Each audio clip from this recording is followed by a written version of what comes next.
Call the meeting to order. This is a regular City Council meeting of the City of Fulshear on Tuesday, February the 16th, 2016 at 7:01 p.m. D, for the record, we do have a quorum present. All council members are here. Want to welcome everyone who's here in the audience. Many of you have business, and I know a few of you are here for the first time, so welcome, and I encourage you to come back at every opportunity. If you would, stand with me. Pastor John Crow is unable to be here, so if you would bear with me filling in his place, I'll lead us in an invocation, and then in the pledge of allegiance after that. Bow with me, please. Our most holy and righteous Father in heaven, we thank you for this day which you blessed us with. We're thankful that we live in this great city called Fulshear. We pray that each one of us would take our responsibility seriously, that we would be dedicated to the mission that we're charged with. May we guide the city with tenderness, with care, and with concern. We're thankful for the community that we have, that we are able to lead. We're thankful for the great support that they provide to each one of us as council members and as the mayor. And we ask that you would bless the staff of the City of Fulshear as they labor each day, all day long, to help and protect the City of Fulshear, and be with our men and women in uniform as they work around the clock to serve and protect our city. Help us to make the best decisions that we can here tonight. Help us to do our work in fairness and in respect. This is my prayer in Christ's name. Amen. I pledge allegiance to the flag of the United States of America and to the republic for which it stands, one nation, under God, indivisible, with liberty and justice for all. You may be seated.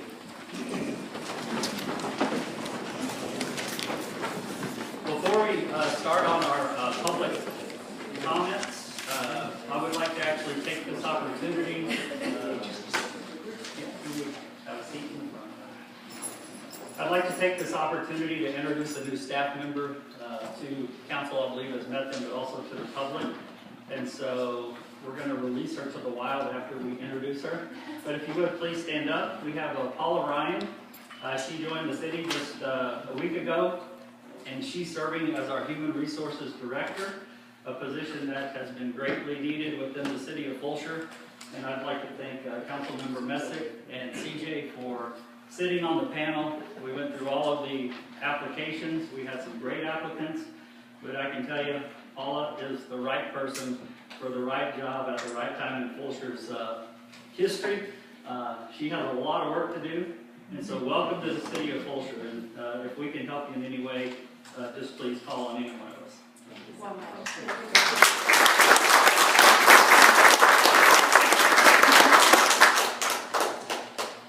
Item 5 are citizens' comments. No action can be taken on those. Citizens who desire to address City Council will be limited to 3 minutes.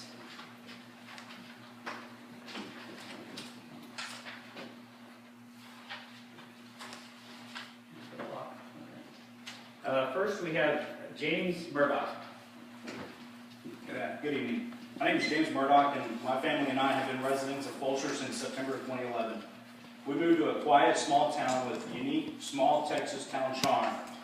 We see great possibilities here in Fulshear. Government was founded by our founding fathers to be ran by the people. Ronald Reagan said it perfectly in his final address to our nation. Ours was the first revolution in the history of mankind that truly reversed the course of government. And with three little words, we the people tell the government what to do. It doesn't tell us. We the people are the driver. The government is the car, and we decide where it should go, and by what route, and how fast. Almost all the world's constitutions and documents in which governments tell people what their privileges are. Our Constitution is a document in which we the people tell the government what is allowed to do. We the people are free. I want to mention Tahana has been just this since being elected city council.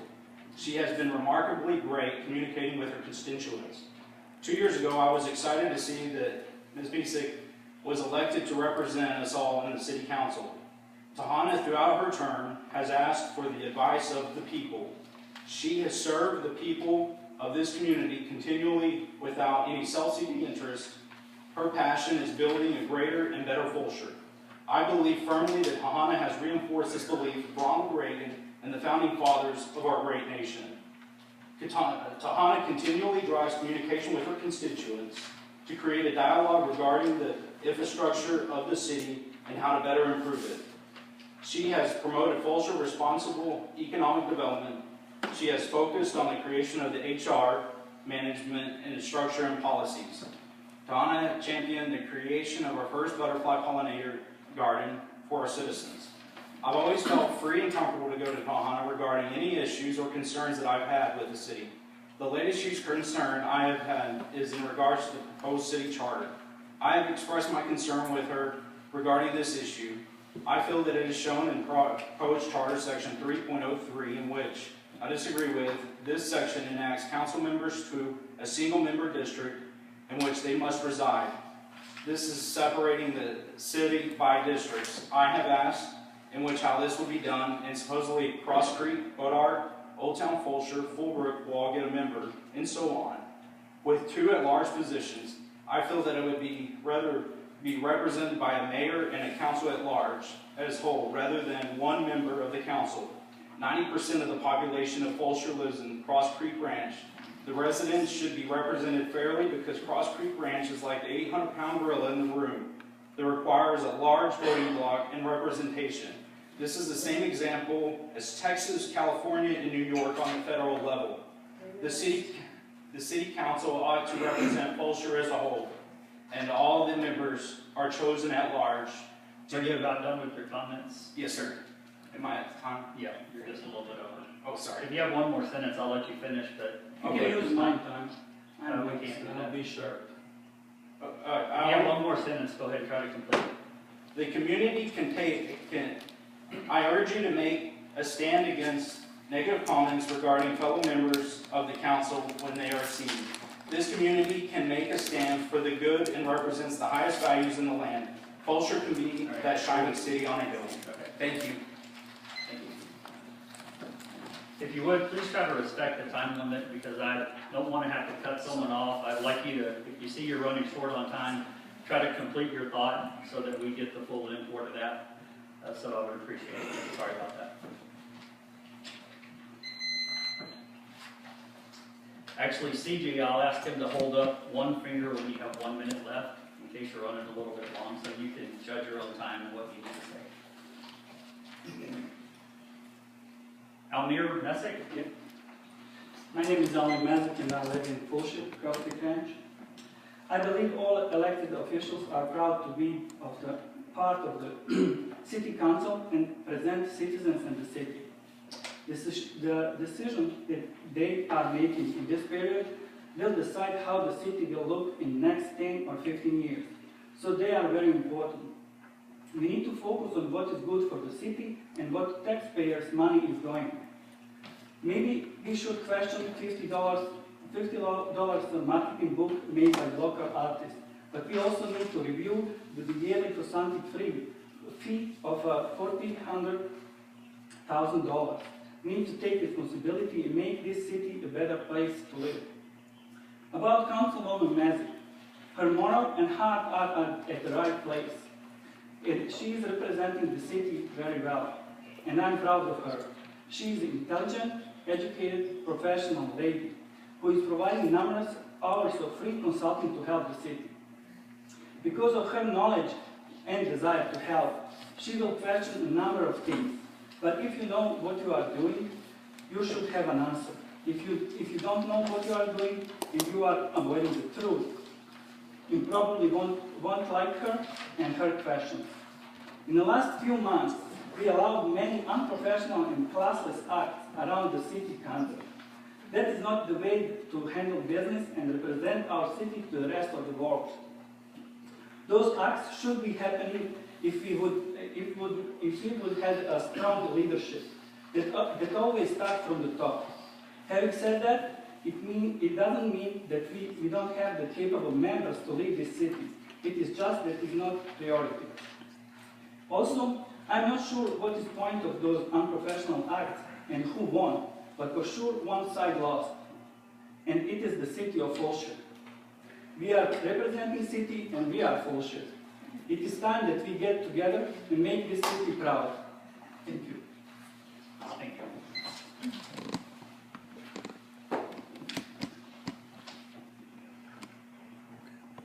Lori Zante. Good evening. My name is Laura Zante. As a citizen of Fulshear, I am disgusted and appalled at the continuing harassment toward Councilwoman Messick. I'm sick and tired of all the biased, non-factual Facebook posts and personal attacks toward her. She is not only being singled out, but her integrity and character are continually being attacked. I will not stand for any more bogus accusations against her or any council member. She has a good, honest heart, high integrity, and a love for the city of Fulshear. There are people here tonight that have continually accused Councilwoman Messick of having secret agendas. What is this huge secret agenda of hers? Oh yeah, to perform her duties as an elected official for the betterment of the city and us, the citizens of Fulshear. For almost 2 years now, she has been attacked and bullied only because she is passionate and has the guts to question the city's officials if she believes in something. For example, at the city council meeting last month, a citizen falsely accused Councilwoman Messick of allegedly verbally attacking someone during the parks meeting. We finally know the real truth of what happened because our city administrator stated the facts of the events of that meeting. Also, back when she participated in a Dallas conference a year and a half ago, the economic director at the time told her, "We don't want you here, and why are you here?" Then sadly, this past year, the mayor told Councilwoman Messick it would be better if she did not attend the same conference. So how does this demonstrate we should all work together? When Councilmember Messick first joined the city, the economic developer verbally attacked her in the ladies' room and continued to harass her. Then, at December 15th city council meeting led by the mayor, along with members of the Home Rule Charter, came with their pitchforks of their tongue, slashing her character and intent, all because she wanted a second legal opinion of the process. After all of this, Councilwoman Messick even reached out to these people to harass her, yet they all have refused to meet with her.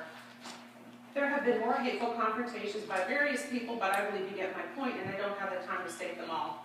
A mayor who is the head of the city should make a stance against bullying behavior and lead the city toward a respectful, professional manner like we expect a good leader to do.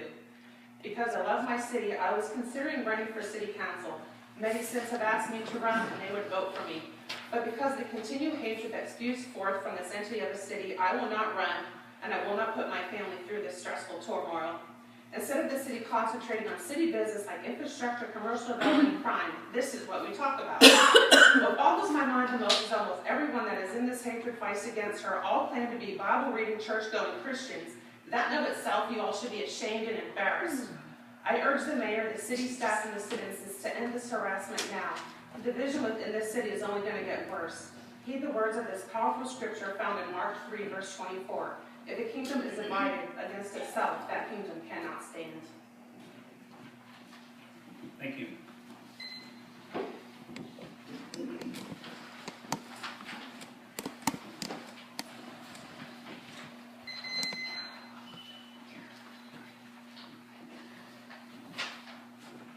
Is Mr. Katz here? Okay. I have a statement that he wanted me to read for him. If he's not here, I'll control the meeting. If he's not here, you may make a copy and hand that to us, but he's not here to read Who it. would like to take it? Bring it up here and I'll take it.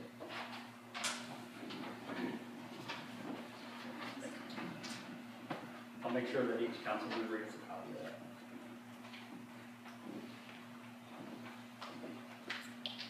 that. Ella Banks. Ms. Banks is not here. They sent statements for me to read. Okay, well, if she's not here, I'll do the same as I did for Mr. Cass. I'll distribute that. Okay. Amy Pierce.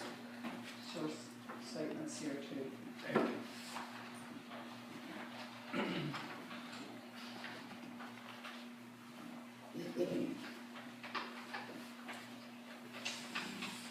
Don McCoy.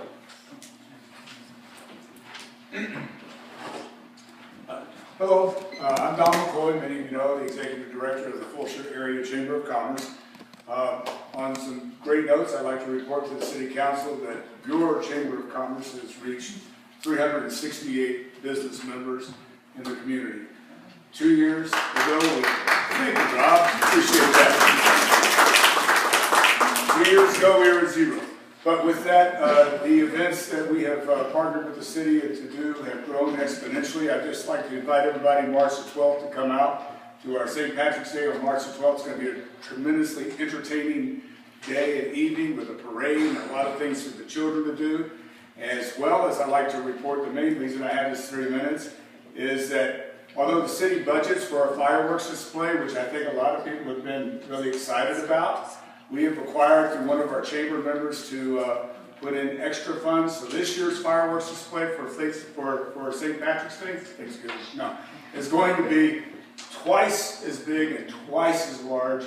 So just want to let you know, not to compete with your fireworks display, Mr. Bamford, but this is the only town I know in Fort Bend County that has 2 days of fireworks, and they're tremendously beautiful to watch. So on behalf of all the chamber members, we at the Chamber of Commerce are proud to represent the city everywhere we go. We have a passion for what we do, and we look forward to welcoming new businesses coming to our town. So thank you, City Council, for all your support, and also to the citizens for coming out to our events. And if there's anything you ever need, FulshearAreaChamber.com, or look me up. I'll be happy to answer and take care of anything you need. So, thank you guys. Thank you, Don. I appreciate it.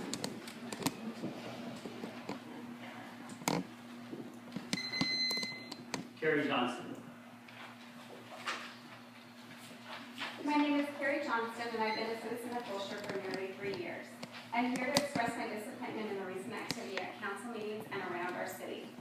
I watched the videos online, and I'm appalled to see that the public comments have turned into an opportunity for personal attacks on Councilmember Messick. What's more disgraceful is that both the mayor and Councilmember Krennick participated in these attacks from their elected seats at the December 15th council meeting. Highly unprofessional and inappropriate. Mayor, it shows poor leadership when you inject personality differences and disrespect our elected officials with accusations and snide remarks. A true leader would put those differences aside, lead with integrity, and make a public effort to work together. I've known Ms. Messick for nearly 3 years. She has always had Fulshear's best interest in everything she does, from her council position to her extensive volunteer work. She has dedicated so much of her personal time and knowledge for the betterment of the city. She is the first person our neighbors reach out to because she is accessible and responsive. She was not elected on lip service.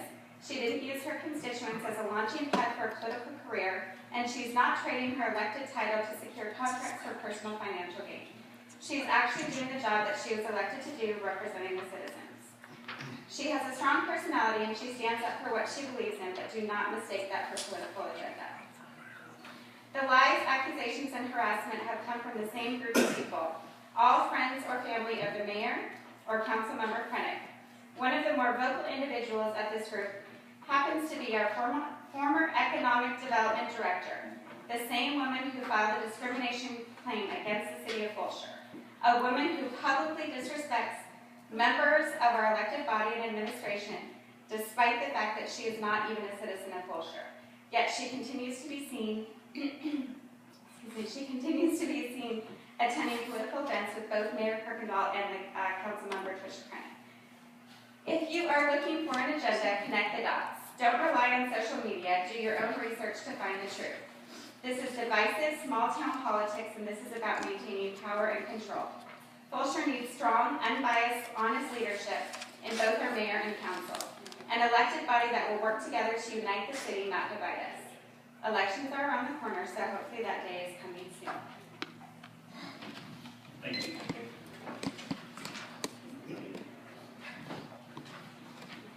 Ken Johnson. I'm Ken Johnson, I live in Fulshear.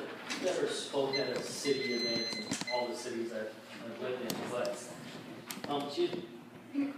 but the recent attacks on Tayana, the ridiculousness of it, compelled me to come here and talk. She's been accused of two things I want to call out. The first one of being involved in the volunteer to quit. I mean, I don't know, it was a complete misrepresentation of what happened. And again, the Tiana knockers went after her with vengeance and threw out all kinds of accusations. But I want to talk more about the undermining of the council or the charter. So every place I've ever worked at that had in-house counsel that wasn't an expert on a process or procedure that was being written or reviewed went outside. The company I'm working in right now is doing it for a document retention. And so Tiana asked, what she's asked to have somebody outside look at it was not something out of the ordinary. And what did they find? They found some things that left us open for litigation. But yet still, the attacks come. Attacks from people that don't even live in Fulshear. And so, one thing I pulled out of the observation looking at these people that have attacked her, they're all friends of you, Mr. Mayor. So I asked, who has the agenda? There's only one person that's announced that they're running for re-election. Thanks. Thank you.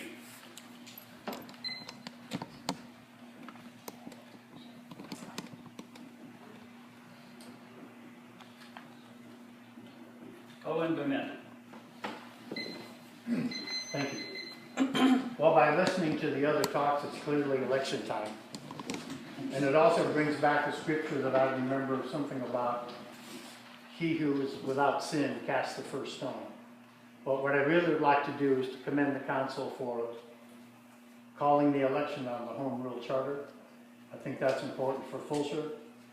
To follow up a little bit on what Mr. Murdoch said, it's we the people, and it was the Citizens Committee that drew up that charter to get us into the 21st century and hopefully farther down the road.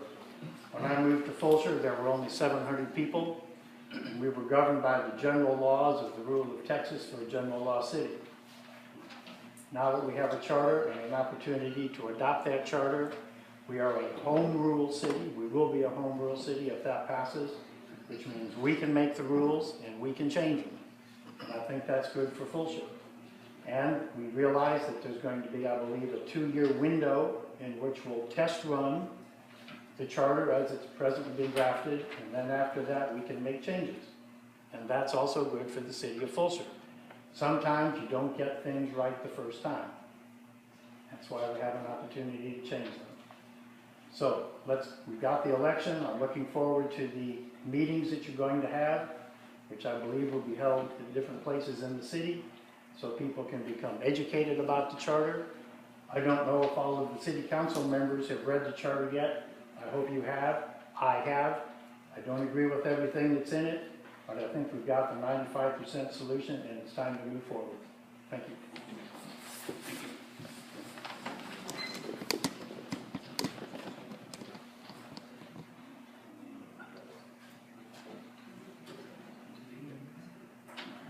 I want to thank everyone who did sign up to speak. Everybody has differences of viewpoints, and one thing we've always been able to do in Fulshear is stand up and speak our minds and do it in a responsible way. And so I'm glad that we still can do that today. Thank you. Item 6 is the consent agenda. Items listed under the consent agenda are considered routine or generally enacted in one motion. The exception to this rule is that a council member may request one or more items to be removed from the consent agenda for a separate discussion and action. We have 4 items, items A through D. I want to remove one item for discussion. Which item is that? Item A, Mayor. The consent and approval of all the Prospect Range preliminary plat, just for discussion. So do we have a motion for the remaining items? Yeah, make a motion to accept, to adopt items B through D. Motion's been made and seconded to approve items B through D. Any questions or discussion? The only one I have is, maybe CJ can answer it, but on the Main Street crossing subdivision. As Mr. Lyon is talking here about the Kennelly property. Is the Kennelly property part of this?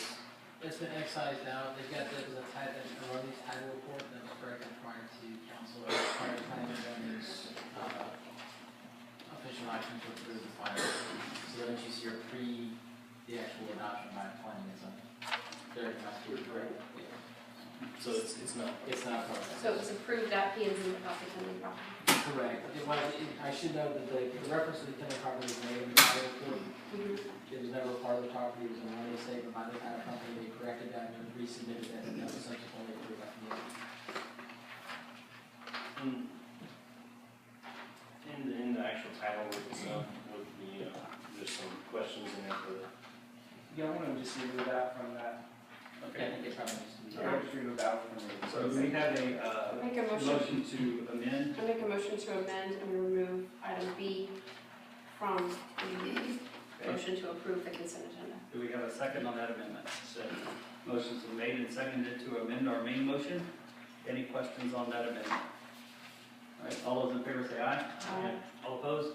Item A and B are currently removed from the consent agenda. We have a motion to approve item C and D for the consent agenda. Any questions or comments on those? All right, all those in favor say aye. Aye. All opposed? Items C and D are approved. We'll go back to, we'll start at the top with item A. Consent and approval of Aldi Cross Creek Ranch preliminary plat. Okay, let me just say what kind of the thoughts. So I looked at the CJ provided to me the traffic impact assessment, and reviewing that, looking at the entrance to the South Fry Road. I made a few comments. So first of all, do we have anybody from Newquest in this room right now? Anybody from Jones Carter? Anybody representing either Jones Carter or Newquest for the project? Okay, so basically, just reviewing the location of South Fry Access Road, I'm concerned about its proximity to the backyards of our residents. I visited the location of the proposed freight entrance roads off of South Fry, which is just going to the back roads of people's homes, and my concern is about delivery trucks of the proposed development and impact on our residents whose backyards would back up to the roads. So I think the delivery truck, noise, lights, and traffic might impact the health and safety possibly of our residents that are currently enjoying. I'd like that the applicant consider alternate solutions and come to us with a plan in March. Mr. Snipes, tagging on to that, didn't we consider something last year when they when they brought the plats to us, the initial plats, to put in the road, or the access road for the freight delivery trucks, that P&Z moved those there? Okay, but it's, all right, yeah, basically a bunch of moving parts here. Right. So let's take the first thing on the requests that were made on the site. We asked them to conduct a traffic impact analysis of the site. They have done that. Their engineers returned with a comment that the two access points that they have talked about are okay and safe. We have it reviewed by an independent third-party traffic engineer. Mr. Worley reviewed that for us and approved the plans and submitted under the TIA. And so those two street access points are done. That includes decel lanes for the primary entrance and exit out of the plant. The secondary entrance, the one that Ms. Messick is referring to, and on the backside, there's already a curb cut there. It's been there since the land was initially developed, since South Fry Road was developed. So that's where we're at on that. What you have before you tonight is a preliminary plat of the site, and it is ministerially correct. Because it's ministerially correct, council has no option but to approve this plat. I understand that Ms. Messick's trying to get the information out, that yes, the street will be there, the access point will be there, and that is correct. But the actual site plan itself is not part of what your action item tonight is. Make a motion to approve consent and approval of consent item, agenda item A. Do we have a second? Motion's been made and seconded to approve item A. Any further questions or comments? Yes, sir.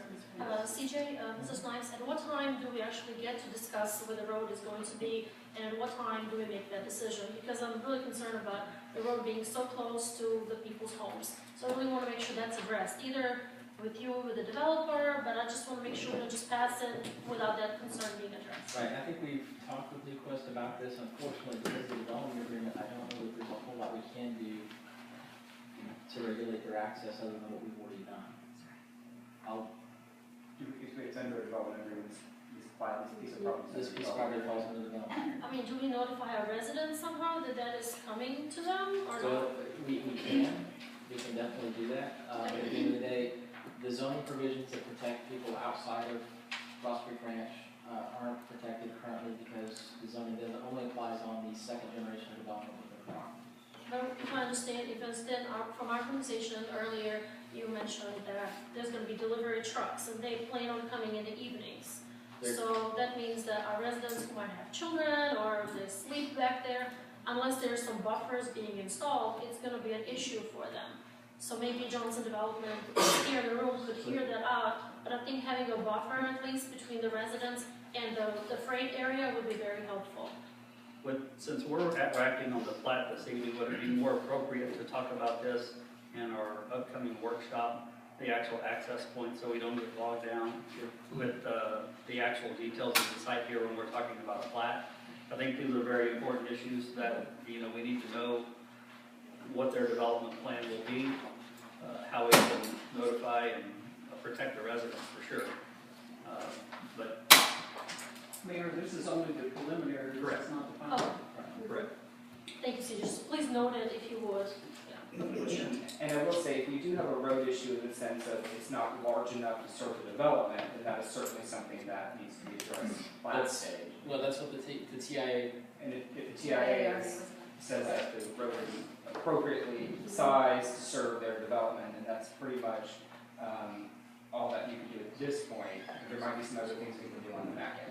And just for the record, Mr. Worley did approve that TIA report, or the traffic impact Yes, analysis. he did, and they're designing the deceleration lanes through there, so basically traffic will have to move out of the lane by a fly road to prevent a super car.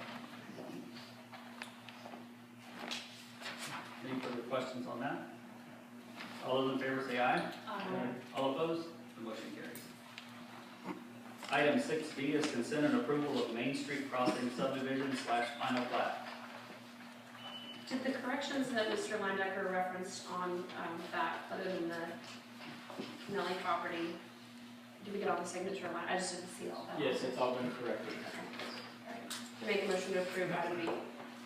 Second. Motion's been made and seconded to approve item 6B. Any further questions or discussion? All those in favor say aye. All opposed? The motion carries.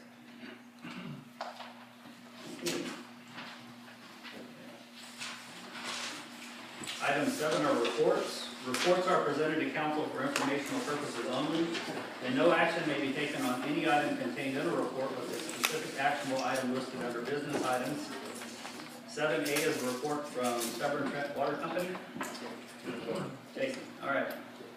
Good evening. Start off on the Cross Creek Ranch side, we had 18 taps for the month. I did misspeak at the council meeting last month. I said the water well motor for water plant 2 was installed. It is not. It is still at the rental shop. There was a 2-month lag in getting the parts they needed to get all the repairs made. So we're working into the second month of that. They should have everything hopefully installed within the next couple of months. They've got to get the parts in, get everything rebuilt, repaired, and then reinstalled. So that's still ongoing. With that, we also have a certified inspector out to test the well. It's that time of year. Dead kind, grass, extra grass shavings in the well. So we're working with the engineer and the contractor out there to get that addressed at the same time as the well order. So I believe that plan is back offline and we're running on water plant 1. But we're still well within our warranty period, so it's all getting taken care of and it'll be good to go. Jason, if you can expand on that just a little bit and talk about the impact that having water plant 1 and water plant 2, not having water plant 2 online, essentially that's creating some strain and that's creating a pressure potential pressure differential in the system, which is causing some of the burning that people are experiencing in the water. It's safe to drink, however, we're having magnesium and iron deposits flowing into the water, and then when that pressure plane changes, that stuff gets filtered back up into the water, and that's why we have some discoloration. That will be probably coming up soon. That's not the issue for this weekend. That's not. Because we just took this plant offline, so this will be something, we'll be doing extra flushing in the area to make sure that we can try and keep some of that from happening. So we can expect more discoloration? Well, we're going to do a lot of flush We're to trying to head it preempt the discoloration, and we're also looking at potentially adding a polyphosphate filter into the system to try and bind the magnesium and iron out. So we could expect, You could expect some, yes, ma'am. but we don't know what. We believe there we just had an issue. We're still trying to figure out exactly what caused discoloration on Sunday. Yeah, there's a multitude of factors that could happen from the weekend. I mean, it was a nice weekend, people were outside. If you have a lot of water coming through the lines, it can, start scouring the lines and get some discoloration. There's a few things that can cause it. I just lost my train of thought. I think Councilmember Roberts had a question. Jason, sorry, or Mark, either one. For the last 6 years since I've been up here, we've seemed to constantly have problems with pumps and grass shavings and stuff being in the water. All my years I've lived in this city, I've heard so much going on with these pumps and stuff. Is there any way we can find out what is the cause of this? Because we're always saying, well, they're still in warranty. That warranty is going to run out sometime. We've got, there are a number of fairly complex engineering issues at play. Initially, we had a lot of dirty power, which was spinning them up, burning them out. Now we're in a position, I honestly, I don't know what would cause the shavings at Well Plant 2 because we spec'd that pump. We initially had a manufacturing concern, and then we've got a power issue, but I'm at a loss for why we're seeing grass shavings now. I mean, when you're pulling the well motor, you're messing with everything up there, so you can knock stuff off slightly and just a little bit of 1 degree will offset you in the hole. So just making sure all that's right and set up properly. That's why we do the testing semi-annually when we do this kind of stuff whenever we do it. What's our warranty lead? Everything we do is 2 years. So it's still, yes. 2 years from that point. Yes, sir. And I mean, if you have an ongoing issue with it, then obviously you keep it going until it's all fixed. Yeah, just if I can give you a little bit more information. There were no brass shavings in well number 3, which is at Water Plant 2 in Cross Creek, until that well motor was pulled. The contractor who put it in actually pulled that motor. We did inquire with them after we first identified that issue. They came out, thought they made an adjustment, corrected the problem. We sent someone back out to test the water that was being produced. They identified it as still being an issue. We just were notified this week. So that well's taken offline. We've notified the contractor again. But if you can imagine a well that's approximately 600 foot deep with that shaft running down from the well motor, any small tolerance that's off at the top makes a big difference going down. The other thing relative to water quality is, there's a 24-hour number that citizens can call if they do have issues. And got that from CJ yesterday. We'll put a post up on our Facebook page with that. You can check on Facebook with your neighbors to see are they experiencing the same thing. But you need to be calling Severn Trent to alert them to the problem, and they can get out here to actually check it out. So. Mayor, can that same number be published on our notes? It is on there. It's on the bills, right? Yeah, And it says it's a 24-hour number. Yes. That's correct. That's correct. There's 2 numbers listed on there. The 281-398-8211 is 24 hours a day for service if you have an issue. And the billing and customer service is 7 to 7, and that's 281-579-4500. And they are listed on the bill. If you're still talking about Cross Creek Ranch operations, what's the status on our receivables? On our 90-day plus, just honestly, what's the assessment? Looked at it. Brady and I have had that on the back burner. Okay. I also have a follow-up question to that. Can you just confirm that, it's probably a question for CJ or for you, Jason, sorry.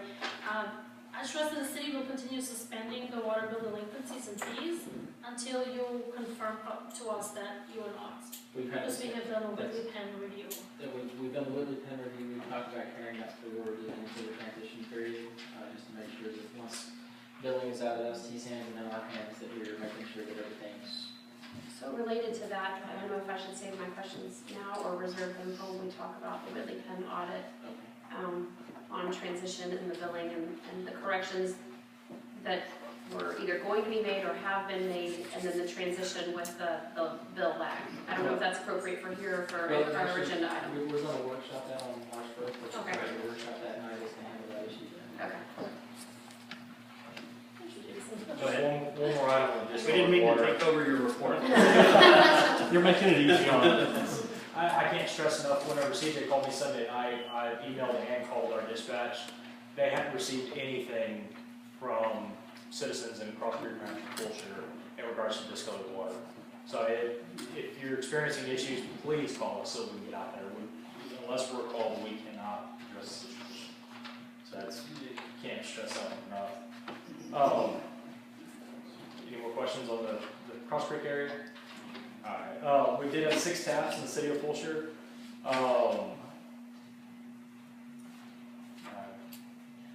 Had a lot of chicken scratch from meeting with Mark earlier, so. Yeah, actually, city of Fulshear, Old Town's been just moving along pretty good pace. Really just the 6 taps to mention. Everything else was mostly on the Cross Creek side. We were driving through the area. Actually, Mark was out here a couple days ago, or I guess end of last week. Noticed some of the fire hydrants, the painting is kind of spotty. You'll go through the area, you'll see a couple of really good looking fire hydrants. You'll drive down the street, there'll be some that are not looking so great. Like to work with CJ and Michael and maybe see if we can put together a plan to get them coated, whether it be, if you want to bid it out or however you want to We do had some it. Boy Scouts that wanted to do some art projects. Perfect. But there's definitely a few out there that need to be done. Do best just to go ahead and do them all at the same time.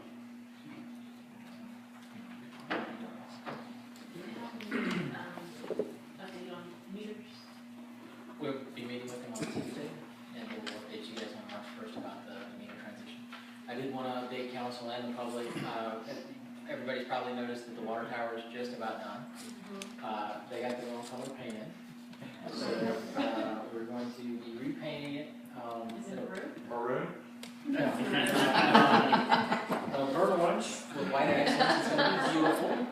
No, it'll be the same boring desert sand color that the current standpipe is, just a little bit darker shade than what's on there now.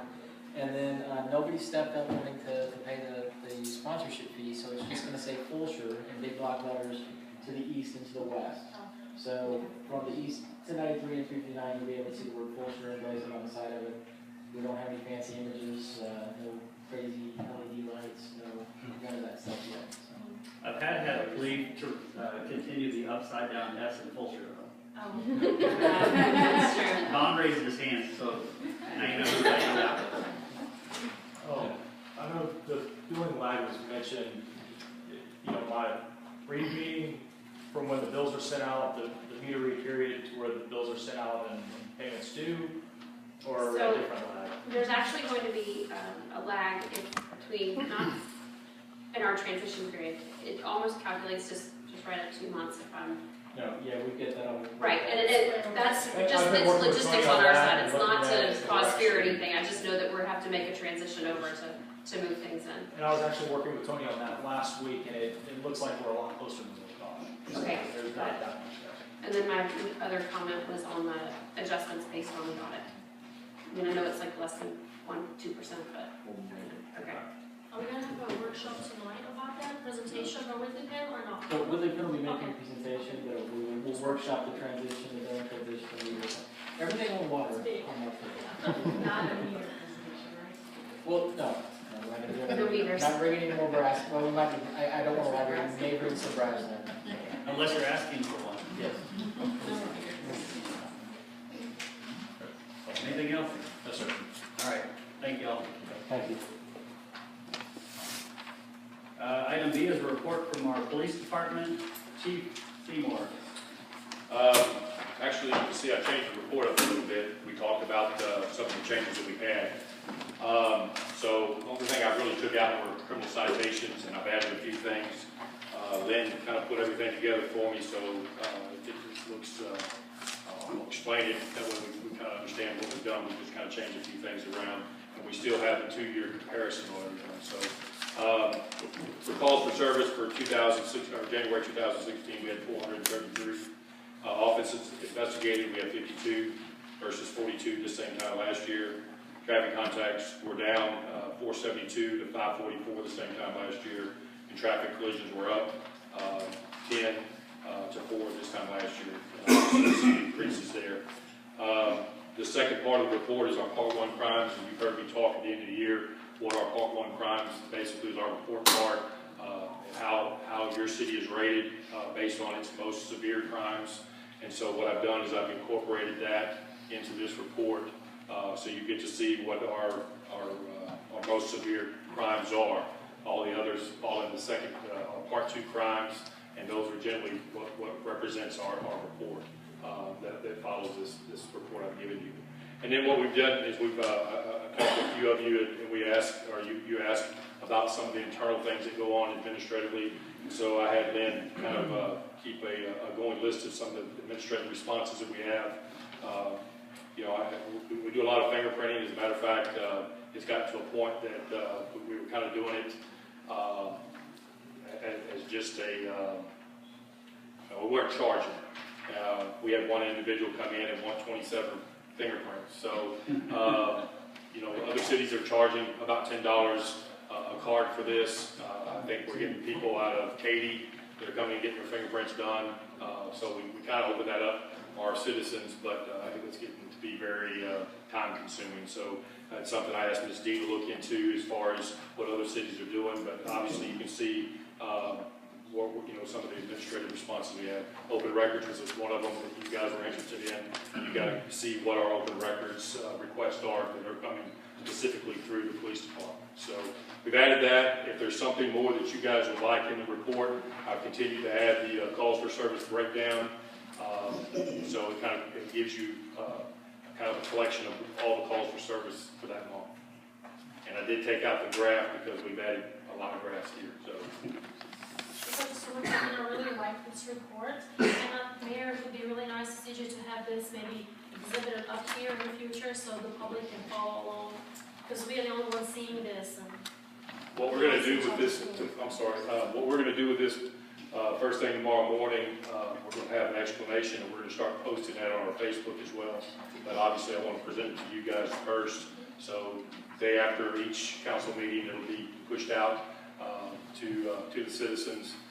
We're also looking at some other avenues of getting our crime reports out to the community where it's more real time, so folks are a little bit more informed, because I think if we give them too much time to talk about it, too much murmur and conjecture kicks up, and then I got to get on Facebook, and it's not good.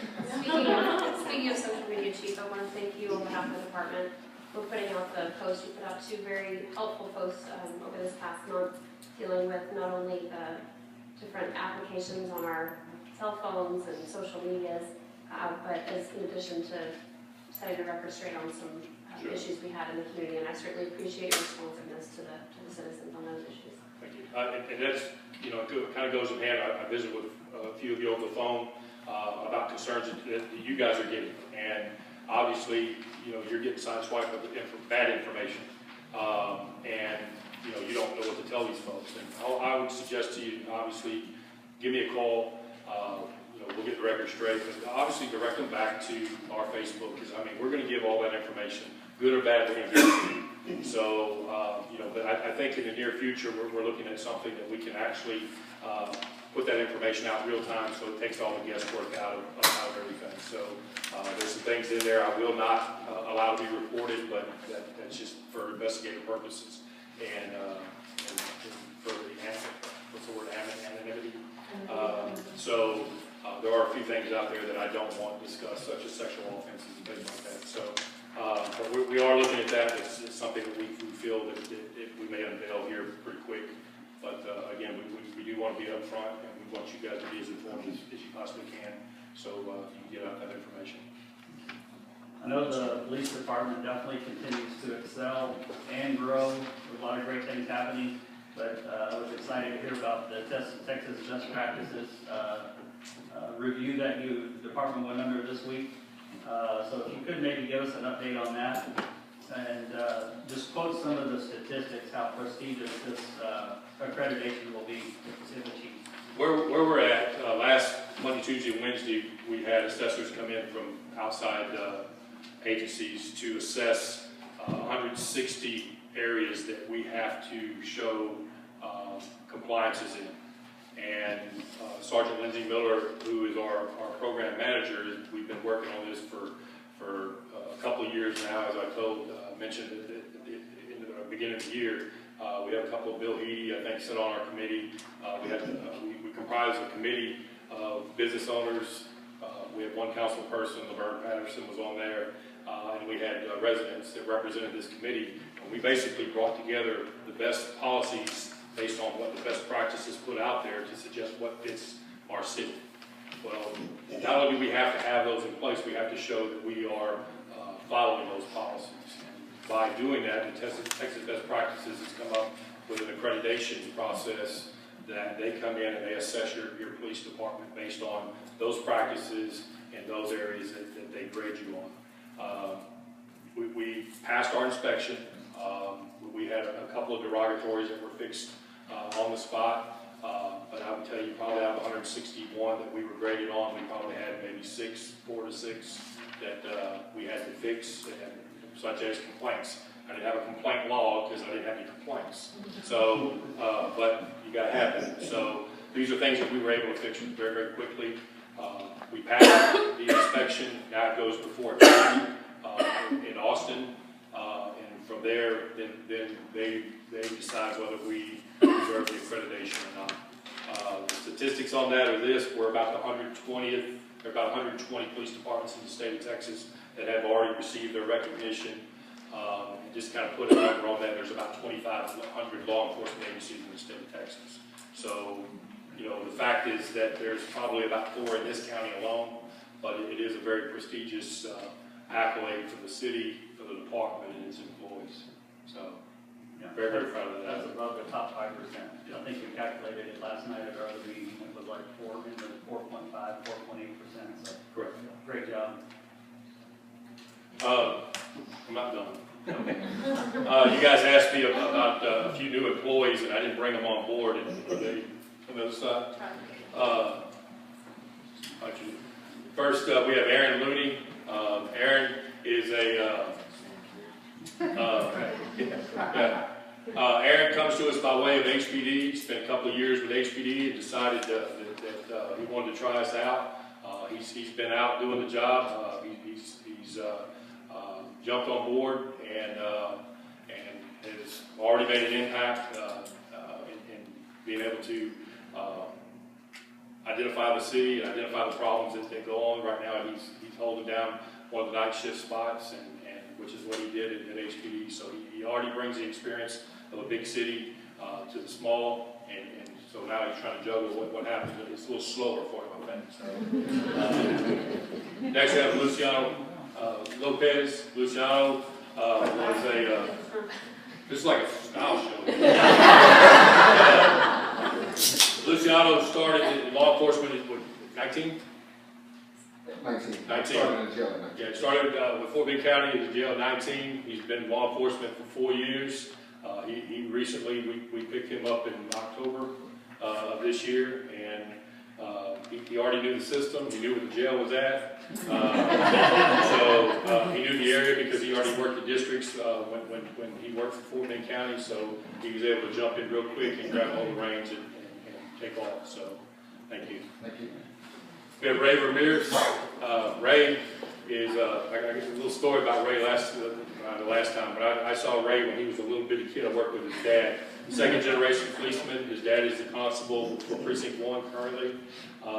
Ray comes to us from Precinct 1. He's got 2 years of experience, and currently he's going through our FTO process and trying to help us work out the bugs to what we have for the future in hiring new police officers. So these are the two officers. We still have one that we actually did six applicants. We did our PT and our written test today. So we still have one position to fill. We look maybe towards April of filling that. But Luciano and Aaron Looney and Ray Ramirez are our newest employees here. Welcome.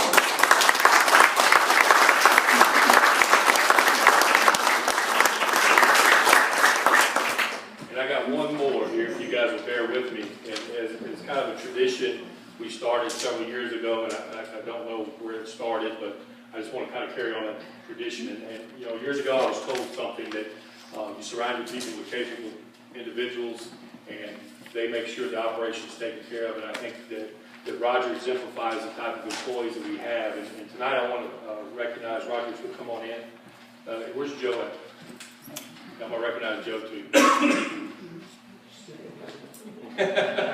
This is Roger Thurman and wife Joe Thurman. Down there.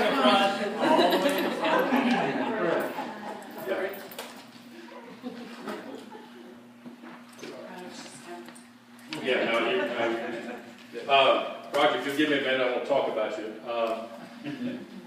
Roger Thurman started his career, which has spanned over the last 35 years. He began his career in 1981 with the Roseburg Police Department as a police officer. In 1988, he left the Roseburg Police Department as a deputy with the Fort Bend County Sheriff's Office. Roger retired from the Fort Bend County Sheriff's Office in 2013, began his career here at the Fulshear Police Department.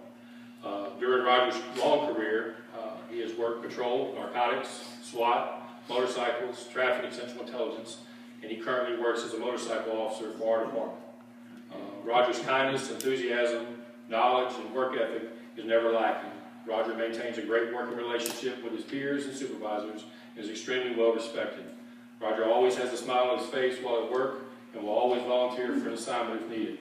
Roger is passionate about his career with the Fulshear Police Department, and it shows every time he interacts with both adults and children during his professional assignments. With today's promotion to the rank of sergeant, Roger will be in charge of the current and future reserve program.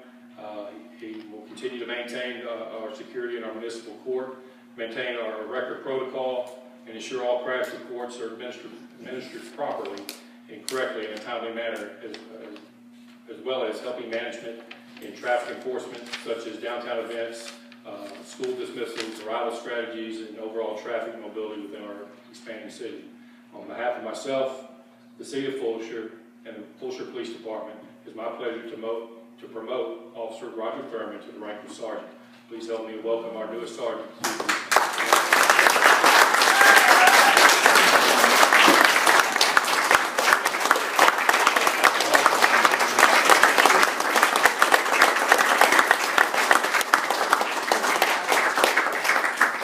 This is your chance to stick it. No, believe me. I might. You need resistance, just push hard. That's fine.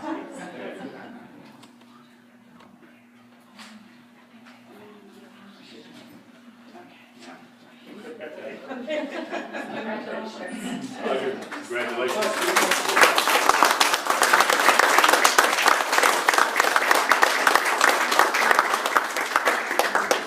Would you like to say anything, Roger?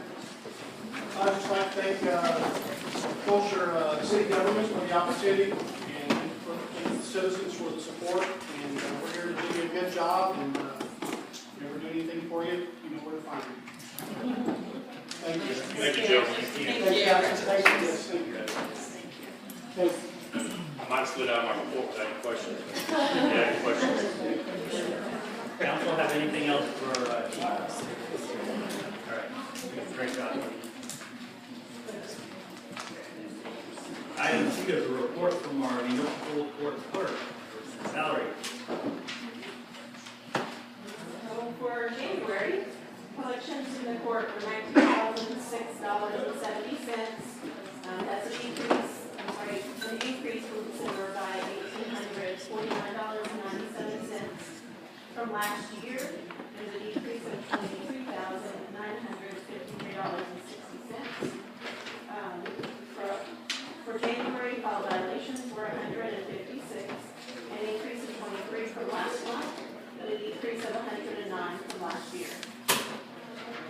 dockets totaled 112. We had 3 pre-trials, 3 scheduled jury trials that ended up making an agreement before we had to have the jurors come in.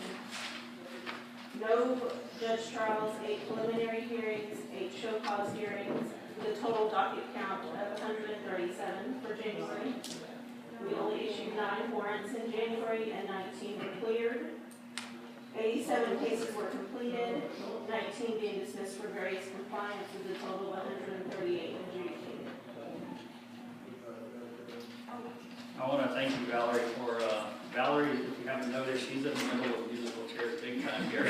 So she's been in a construction zone, trying to organize herself back the way they were over here on the other side of the building, but yet continuing to get the city and the citizens' work done. So thanks for all of the effort that you and your department have been putting in.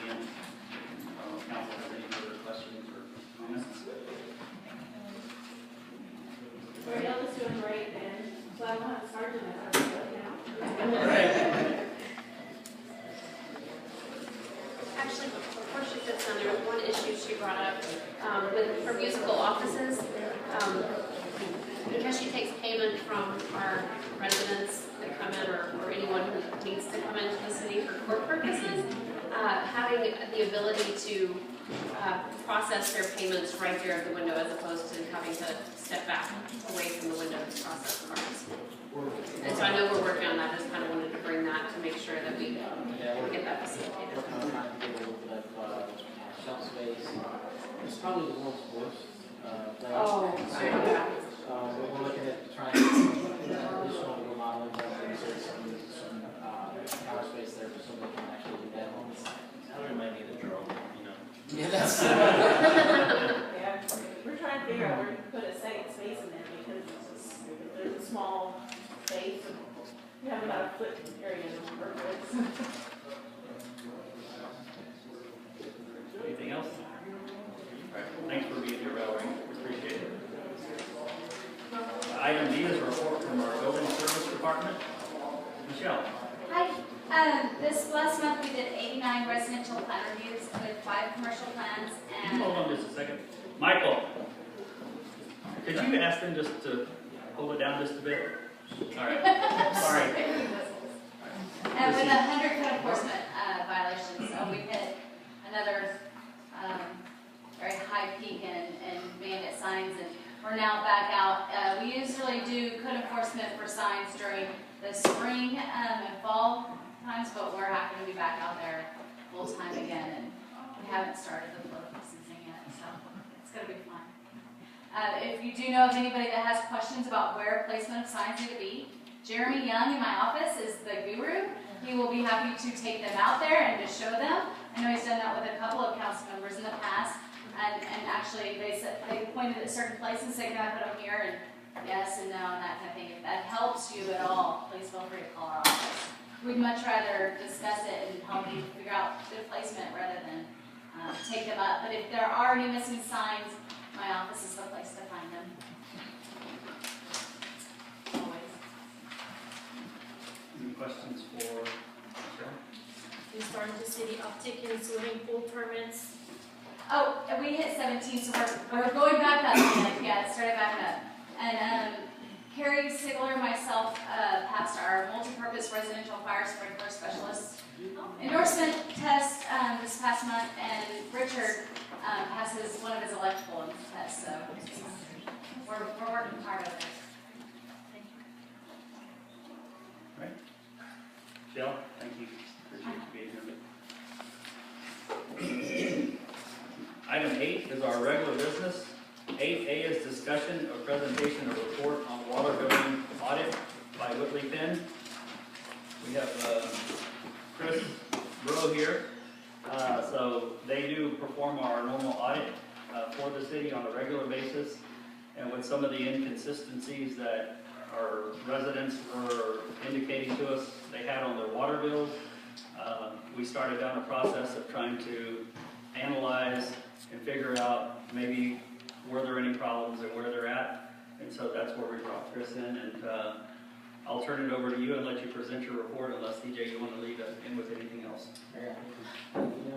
Okay, very good. I think we have a copy of the report been distributed. We have it, yes. Okay, very good, okay.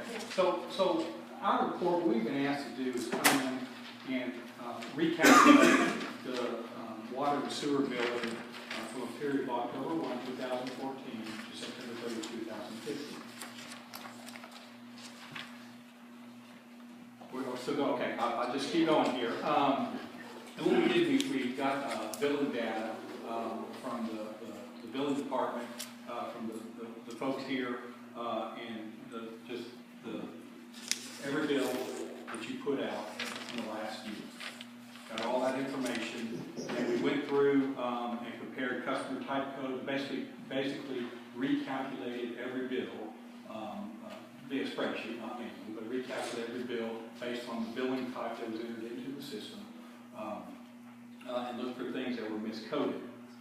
We did determine that homeowners can apply for service and account open prior to final submission of inspector paperwork. The result was a account classification as a builder customer. There's a few things like that that have builder codes and people. I guess builders are people too, but residential actual addresses on them and such.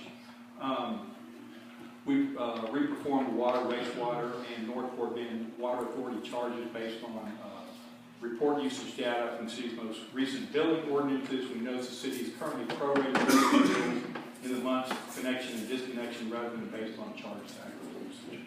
We've got a table there showing differences with the calculation of errors. Those are bills that didn't calculate out perfectly. They didn't tie into that. Some of that is due to us talking about with the developers and such, developer and residential usage. By and large, we found, based on our calculations, that the city was actually underbilling based on the usage that we had here. There was a handful of overcharges, and those were in that we noted, and those are in the $12 per bill range.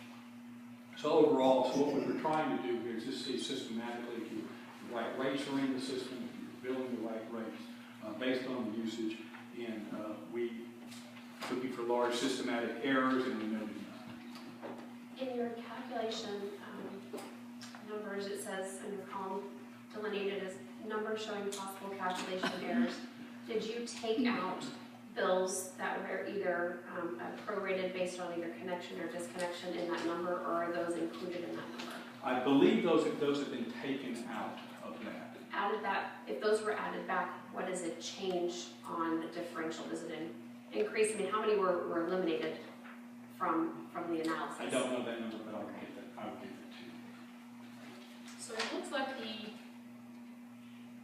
percent that there could be, that doesn't match with what you did is of 1.27, which is a minimal differential between what we thought was and what you found was, right? That is correct. So it's a minimal margin of error. It may be error. These were small numbers, so we didn't go down that rabbit hole, if you will, to investigate each one of those that were wrong. The numbers just weren't that large, and the city was, according to the calculations, according to what you're doing, what your ordinance says, it was in favor of the water use. So it was under. We are under. And it's a total of 381 bills, which includes residential, irrigation, commercial, builder. That's correct. Okay. Just make sure I'm reading the report correctly. Okay, relating back to this, if you took out the numbers that had errors, were they still considered in the total number of bills? Because the total number of bills was 30,116. So even if they had the error on the connection or disconnection, were those still analyzed and just not labeled as showing error? Yes, ma'am. Okay. So I know that in relation to that, I don't know whether CJ has shared the result of our water services survey that the city undertook as part of this review. Right, no, those haven't been shared yet publicly. They were overwhelmingly negative towards the customer service aspect of the bill. Does the council council get a copy of it during a workshop? Because I believe the audit that was undertaken though was just, they took, once the numbers were in the system, were the bills being calculated properly? We make sure you're billing, since you're billing what you said you were going to do. Correct. We're working on other issues, and we'll talk about those at great length in our workshop on the first, about, you know, getting maybe different meters that will give more assurance to our residents in that regard. Do you have any comments? Thank you. Thank you. All right. Thank you, Chris.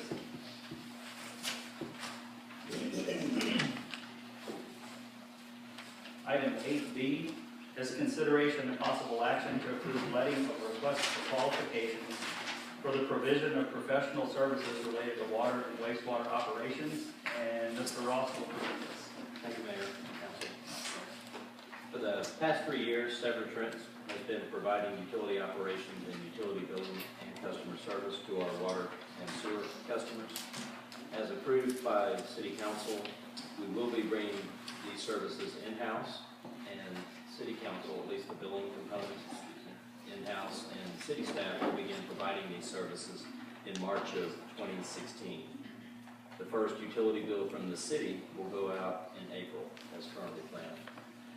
We currently do not have a contract with SP, and we've been operating on a month-to-month basis as we plan for this transition. With this change in service, it's recommended that we request new qualification statements from interested utility operators to provide the remaining utility operation services. Also, as you know, we are migrating to an automated metering system where our customers' meter readings will automatically be sent from the meter to our utility billing staff each month. This will dramatically improve the timeliness and accuracy of our meter readings, as well as provide near real-time water usage information for our residents. These meters will begin going in the ground this spring and should be available for use by the end of the summer, is our current schedule. Staff recommends that City Council approve the advertisement to request statements of qualifications from utility operators. Would I like to make a motion that we approve that motion, that we need? So where's the motion? Advertise for the RFQ. Yes, sir. All right. We have a motion and a second for item B. Any comments or questions? Mr. Ross, do we have an RFQ that drafted? We do not yet, but there's, I have some sample RFQs that we can I believe we did one. plagiarize from. Severn Trent, I think we got one that. Basically, I was gonna say, it'll be the same as we did the previous model, we'll just strip out the domain customer service. Yeah, it should be pretty straightforward.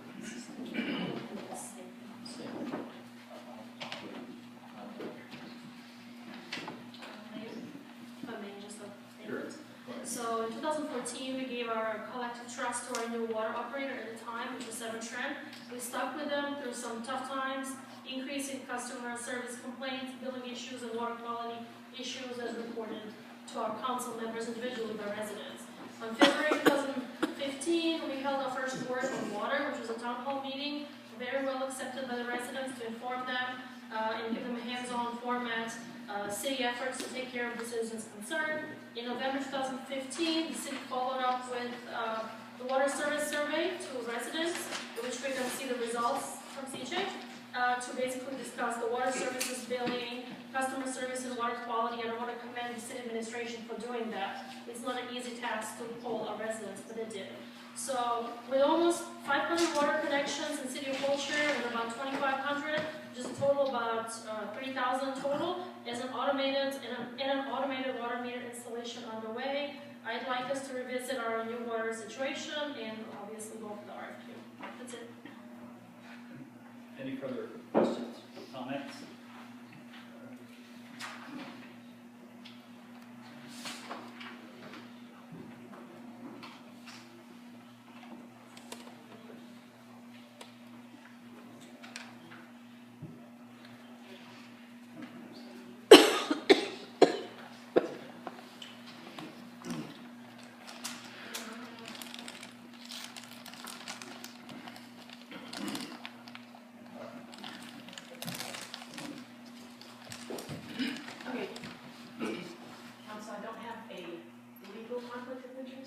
Councilwoman Pelosi voting.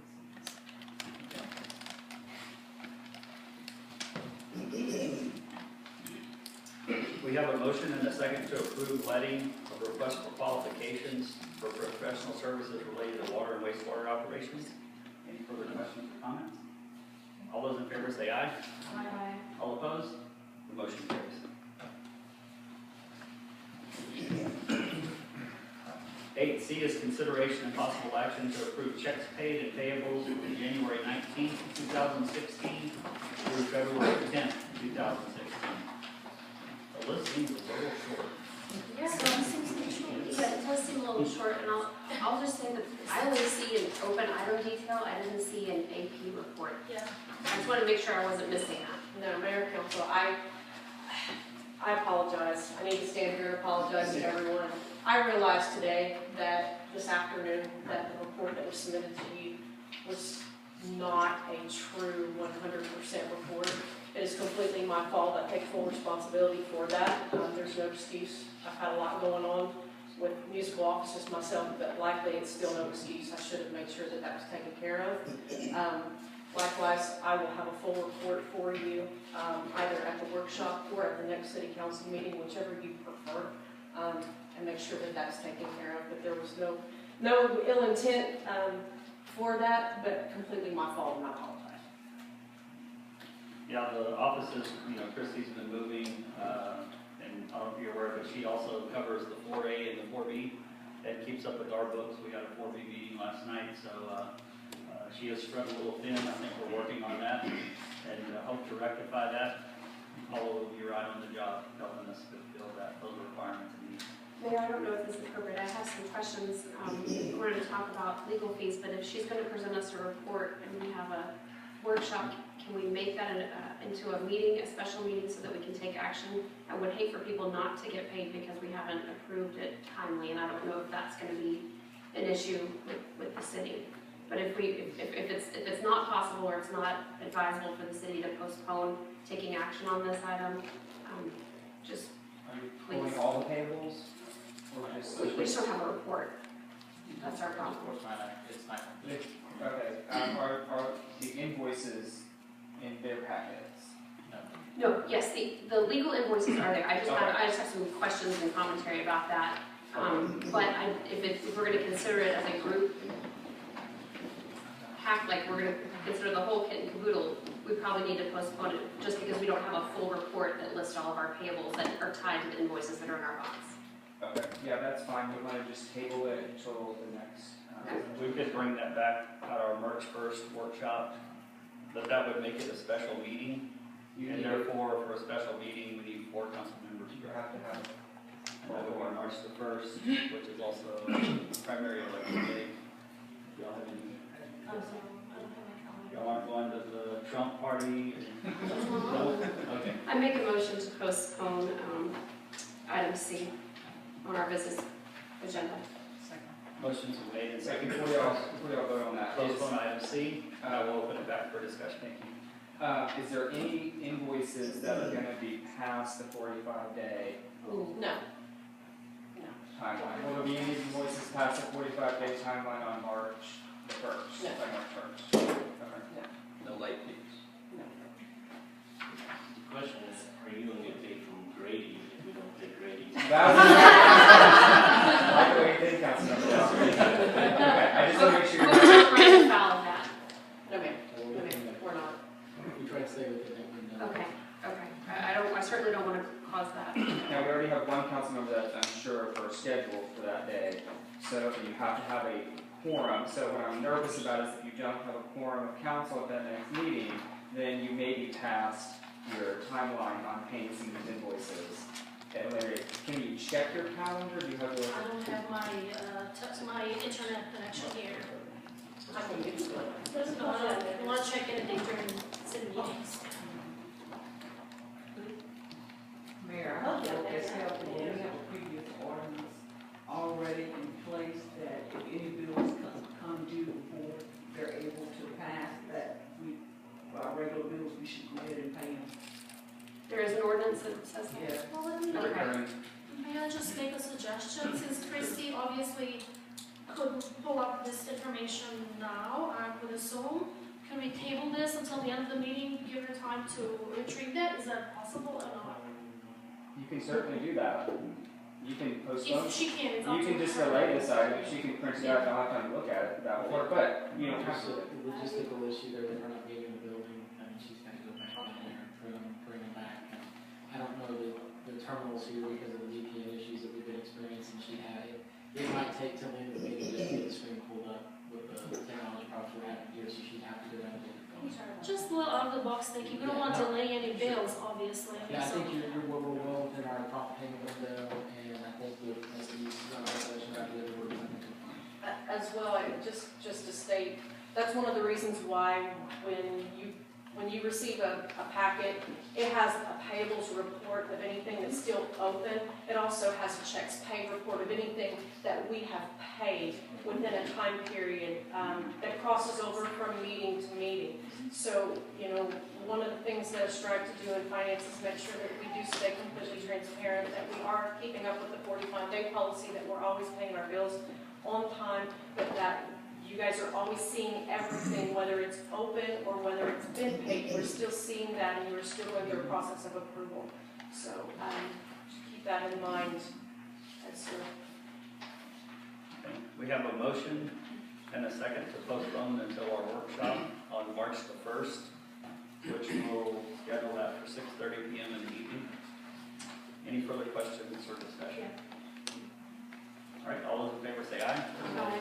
All opposed? Item C is postponed.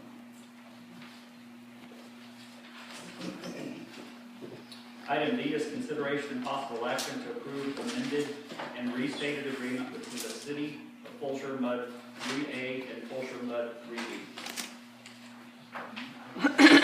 Mayor, is that delivered to us this evening? I believe the agreement that you have before us is also the same agreement that you have in the packets. There is nothing in the packet.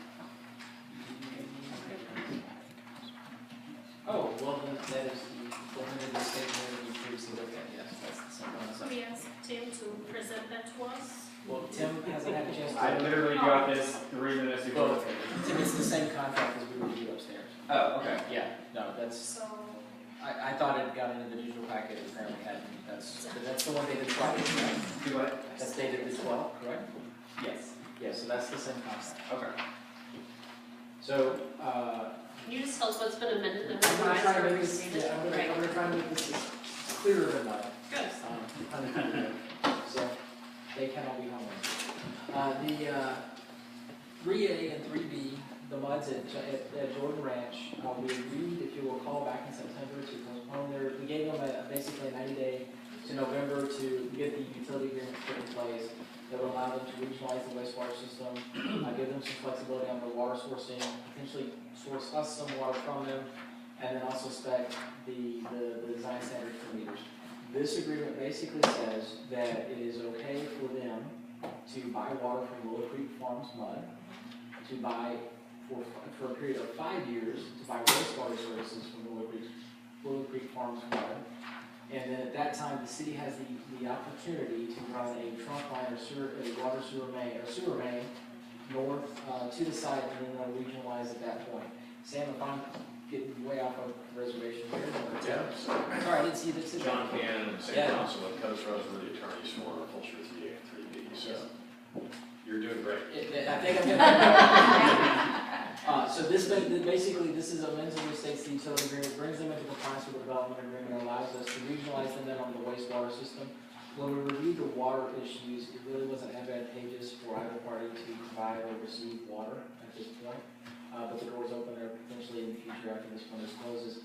But this basically allows them, secures them water through Willow Creek Farms. They'll pay a lease onto that. It secures them water and wastewater for a period until we're able to get the wastewater equipment. And I think the plan is for them to continue getting water through Willow Creek Farms for the life of the agreement, or you at some point? Yeah, and actually item C and D and G are kind of related. The utility agreement is the agreement. The advantage of the utility agreement we have, it exists with the city, and it contemplates all those things. Under G, all the Jordan Ranch is out there right now, there's no water or sewer. So if we work out a deal to get interim water and sewer through Willow Creek Farms mud, The city's grand plan is to put sanitary sewer line up there to serve us within about 5 years. So this agreement says within 5 years, once the city does that, we'll get off the Willow Creek Farms sewage plant and tie into the cities. With respect to water, this will be, we're actually buying capacity in that water plant, so we will continue on that. Even though we'll have to do another water plant.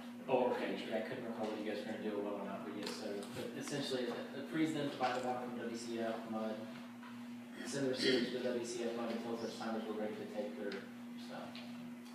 What kind of impact is this gonna have on the city and our ETJ right now financially? Financially, none. If we decide to exercise our option and run them sewer lines, which I would recommend as we pursue regionalization, there will be an expenditure that we'll have to make to run the sewer lines more. So I read the wastewater treatment plant agreement and I read the joint provisional agreement, exhibits A and B to the resolution that's coming up on our next agenda items. My question is this utility agreement that's restated and amended? I see it has a lot of the same recitals that ties into the Willow Creek Farms.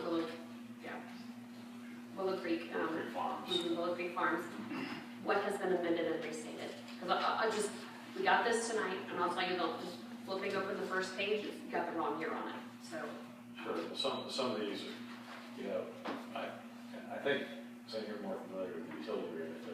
When the development agreement was entered into, we entered into the utility agreement, and the idea was the staff wanted to plan and have another shot at the utility agreement. So they said, okay, well, to force you guys to work with us on the utility agreement, we're not going to approve any more plats if this thing isn't agreed to in a certain period of time. And I think the major changes in this are one of the things we agreed to use city meters, the smart meters going forward. They'll convert to Neptune on our specification. When did you guys come to this final version? What did Actually, late November. the amended final version? Yes, if I'm not mistaken, it was late November, early December. We proposed one to you Yep. towards the end of the year, and then you came back with some recent comments. We've been bantering it back and forth with some minor language changes. So basically, this, we'll have this agreement in place until some date in March of 2020. Right? I believe that's correct. 2021, Well, page 4, Article 2, Section 2.10, subsection B.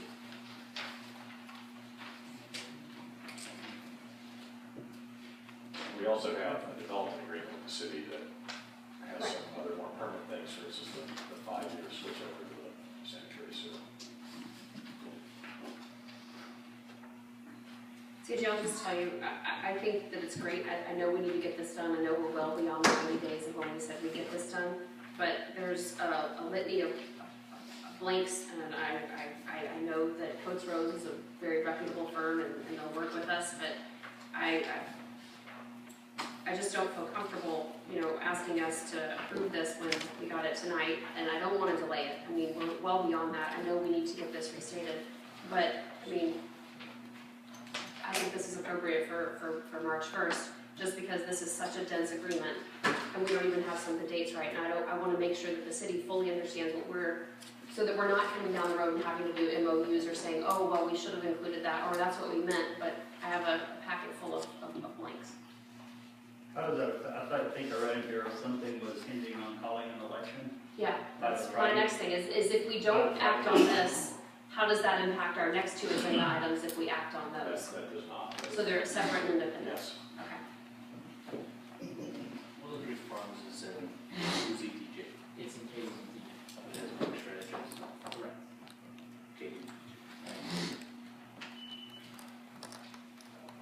I make a motion to postpone item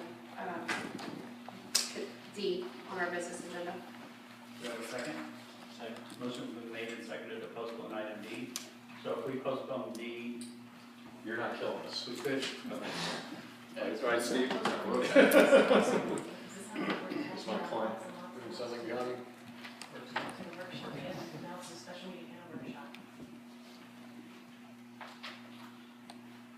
If it doesn't, Bill, we don't have to put it on a workshop, we can put it at our next regular meeting. Okay, go on March 15th.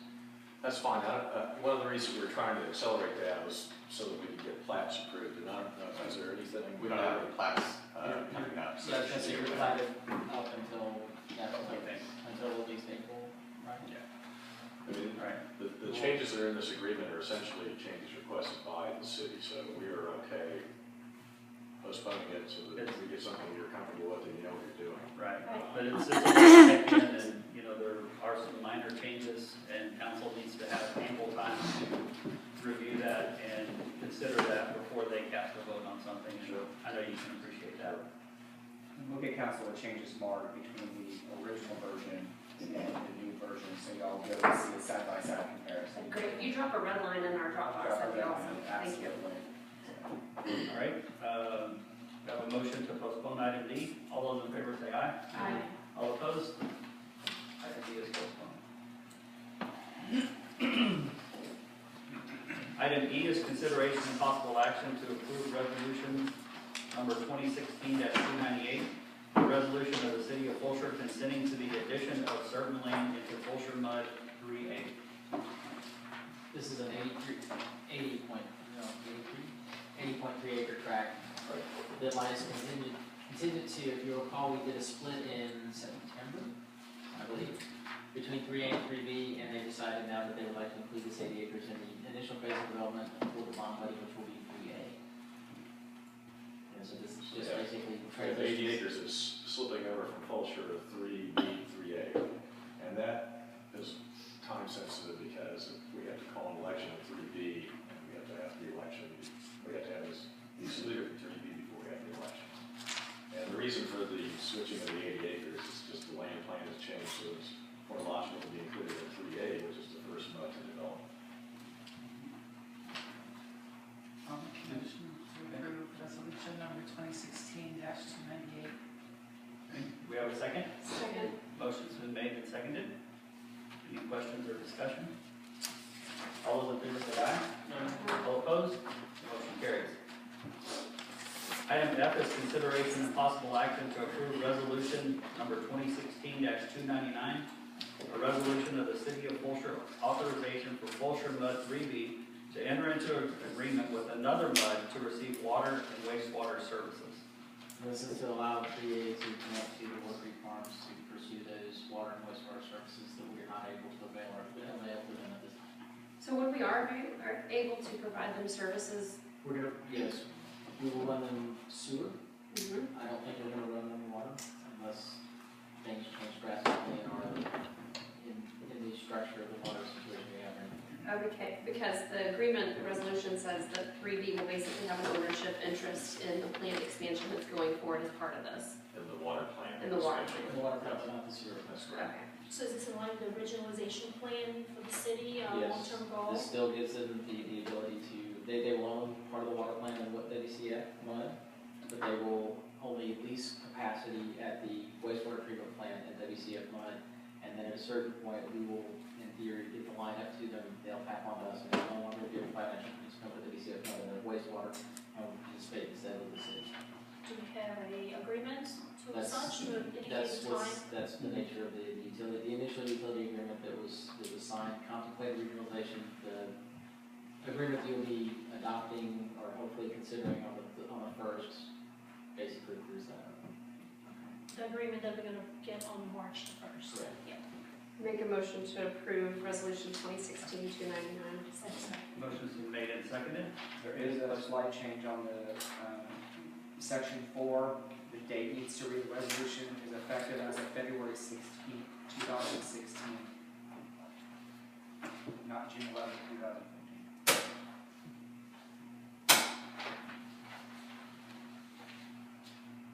They haven't already been getting service from Willow Creek. Well, this resolution itself, it says this resolution. Oh, on our resolution, I got it, sorry. And no, you guys, you don't have any service, correct? Right. If you're going to adopt it, you just need to, someone needs to amend the motion to adopt it. Make a motion to amend my motion to approve resolution 2016 to include an effective date of today's date. Second. We have a motion to amend the original motion to revise it to today's date and a second. Any questions or comment on that? All those in favor say aye. Aye. All opposed? Now we have a motion on the 2016-299 with the correct date of today. Any further questions or comments? All those in favor say aye. All opposed? The motion carries. Thank you very much. Thank you. That was pretty dry stuff. Those are good questions. Thank you very much. Item G is consideration and possible action to approve resolution number 2016-300, a resolution of the City of Fulshear authorizing Michael Ross, Assistant City Administrator, as signatory to the city banking accounts. Make a motion to approve resolution 2016-300, a resolution of the City of Fulshear authorizing Michael Ross, Assistant City Administrator, as a signature to the city banking accounts. Second. Motion's been made and seconded. Any questions or comments? Steve, who'd you give it to? Did we do a background check on you? That's what I was. Okay. I've been done for a long time. All right. Just checking. Had my pen ready. All right. All those in favor say aye. Aye. All opposed? The motion carries. That job's not as glorious as it seems. Right. All right, item H is consideration and possible action to approve interlocal agreement between the City of Fulshear and Fort Bend County for the provision of joint election services for the May 7th, 2016 general election. You'll remember we called the election for the council and mayor and the home rule charter at our last meeting, and this, we got the contract in from the county that same night we were meeting, and this will set up the mechanism to conduct the election and pay the county for their services. Mayor, I actually have a question about this because I know that once the filing deadline passes, which is Friday at 5 p.m., we have 10 days to pay our deposit for our election. Is that going to be forwarded by our payables? Was that on our list? Can that be taken care of under the ordinance that Ms. D cited? Okay. All right. There are a few issues. I saw the contract tonight at the council meeting. First off, under the recitals, they actually have the charter amendments, and I don't know if the county will change anything because they're the county, but it should just say a charter rather than amendment, so we'll at least ask them to make that change. It doesn't really matter so much for the technical parts of the election, but that is an error. They also have an incorrect date on page 2. They have 2016 and 2015 right after it, and their dates on page 7 dealing with the when we have to comply with certain things that D will have to do. They have the wrong dates in there. I calculated them myself and checked with the Secretary of State, and they have 3 wrong. They have the wrong timeline, and they're off by a day on every one of them. So On the non-compliance deadlines? Yeah. So it says March 3rd. That should be March 2nd. The next date, the 60th day, is March 9th. It's actually March 8th. And the 55th day is March 13th, which is a Sunday, or I believe, so it would need to go, I believe, the 12th, which would be Monday, right? Can I go to change these and drop it in? I'm going to ask them, well, I'm going to ask the county to make the change. I'm going to say, I'd like it to be approved with those changes, but I'll tell you, the county may not do it, and it doesn't really matter that much, because they're the county, they're just going to do what they're going to do. But we can ask, but... Does it throw it off because it's leap year this year? I don't know if they just know, because these are all dates after Yeah, but it February. would calculate the extra day in, so that's why. Maybe that's what they did, because, yeah, that would make sense, because they're 1 day off on all of them, so. It's not a huge deal, but I don't like things to be executed if they have wrong dates in there, so. So if we want to accept I recommend you accept the contract with the date changes, and I'm asking you to make the one change on the charter amendment versus election and the 2015 date. If they do it, great. If not, then we'll got it. When they, I'm sorry. Oh, go ahead, sorry. when they refer to charter amendment, Mm-hmm. we are having, that is a submitted issue on the ballot, so is that their way of referencing that not only we have 3 aldermen and a mayor, but that's their reference to our charter? That's what we believe. We believe it's just a scrivener's error that calls it an amendment. Okay. Because there's a charter election, there's a no charter amendment election, for amendments. Okay. This is charter. I just want to make sure that we still reference that, though, that we have Yeah, I would all just- of our city positions in Yes. addition to the Our charter. recommendation is to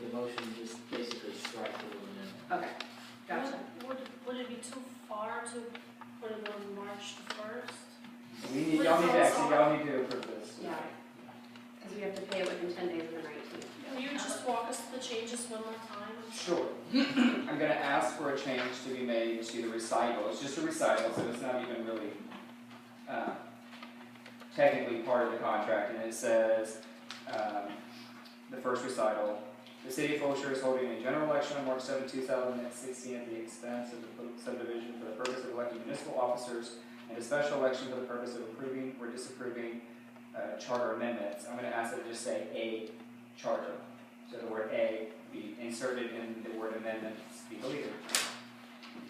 Page 2, under voting locations, the second paragraph, the third line down, it has the 2015 date after the 2016 date. Just a minor change that I'd like them to take out so there's no ambiguity. And page 7, the 3 dates should be March 2nd, March 8th, and probably March 12th. That's not a weekend day. Mayor, I make a motion to approve the interlocal agreement between the city of Fulshear and the county for the provision of joint elections for services on May 7th, 2016, with the following amendments to page 1 in the recital, striking the word amendment. Page 2, striking 2015 out of section 3 on voting locations, and page 7, correcting the dates to reflect the actual calendar dates for the non-compliance deadlines, mainly March 2nd, March 8th, and March 12th, respectively. And can your motion also include that the county does not make those changes in the Yeah, contract? I'm going with that. Thank you. And if the county should not be inclined to amend their document, I recommend that we still approve a joint election going forward. Motion's been made and seconded. Any further questions or comments? Just a question to Tim, pages, the attachments, attachment A, and all the other attachments, have you verified that They they're look fine. correct? Yeah, I looked at them. They look fine. Okay. They are what they appear to be. They're at least what they represent they are in the contract, which is always good. And the total cost to the city will be $4,133, that's the estimate? Per the contract, yes. Okay. I'd have to defer to Chrissy or CJ if that's Okay. correct. Yeah. Great. Thank That's you. their estimate. If there's no further comments, all those in favor say aye. Aye. All opposed? The motion carries. Item I is consideration and possible action to approve on-call contract for professional engineering services related to drainage between the city and Costello Inc. And we have Michael Ross to present this. Thank you, Mayor. In, I believe, 2015, based on request for qualifications at the time, Costello Incorporated was selected to provide some initial drainage engineering work for the city. They had completed that work, and it was some target areas of hot spots in the city that needed immediate attention. We're finding that there may be some other areas in the future that will come up similar to that, and what we're trying to do is establish an on-call contract with the same engineering firm that was selected based on that request for qualifications in the beginning. And there's a proposal attached. We've asked for them to submit that and to have them then kind of on retainer, but we don't spend a dime unless we want to ask them to look at another area, and we would only do that with budgeted funds. So staff recommends that the city council approve the on-call drainage engineering services contract with Costello Engineering and Surveying based on the attached proposal, with the understanding that any work would require prior authorization by the city and only with available funds in the budget. Would that help with some of the flooding issues or getting on in? Well, they've already performed that work, and we have those options from them. Our next line item will deal with trying to do some interim improvements. I think what I was hearing was happening, correct me if I'm wrong, Mr. Ross, is, we have other developers coming in the same area, and they're asking questions about the drainage and what the city may be able to help with or not help with, and this will help give the expertise to our city staff in order to be able to answer developers in a timely manner. Yes, sir, exactly. Are we, I'm sorry. No, go ahead, sir. Let's go first.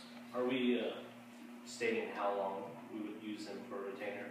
Or is it just until we decide maybe we go out with an RFP for something else? Right now, it's kind of open-ended. This would just be more or less the absence of staff being able to perform this and already having gone through that competitive request for qualifications, we've met the test, we've met the requirements. They've already been selected as our drainage engineer to do the initial work. We've had nothing but good responses from that work, and so we're just recommending to have that open-ended contract for now. And if things change, then we'll certainly be coming back to council and changing a recommendation later. So could we maybe just put some budget on that? I mean, I don't know what do we have in the budget for that line item? I mean, if something is a huge project, we probably want to rethink that. Should there be some limitations on it? I said y'all adopted the engineering review policies. It was probably spring of last year. Maybe you would go out. You put parameters there on what would require council, what would require ERC review, what would require staff, and so I think the benchmarks were 50, 100, and then anything above that we're going to go back. I mean, I don't think we're talking about that kind of significant level of work. We're probably talking about a 5 to 10 at a time is what I'm anticipating. If something's large, we're going to want to come to council and talk about it anyway to make sure we're all on the same page before we proceed. And it doesn't cost anything and not call. Not a dime. That's correct. And just a question, supervision of the projects, of the on-call. Right now we don't have director of planning. So who is going to be supervising that role?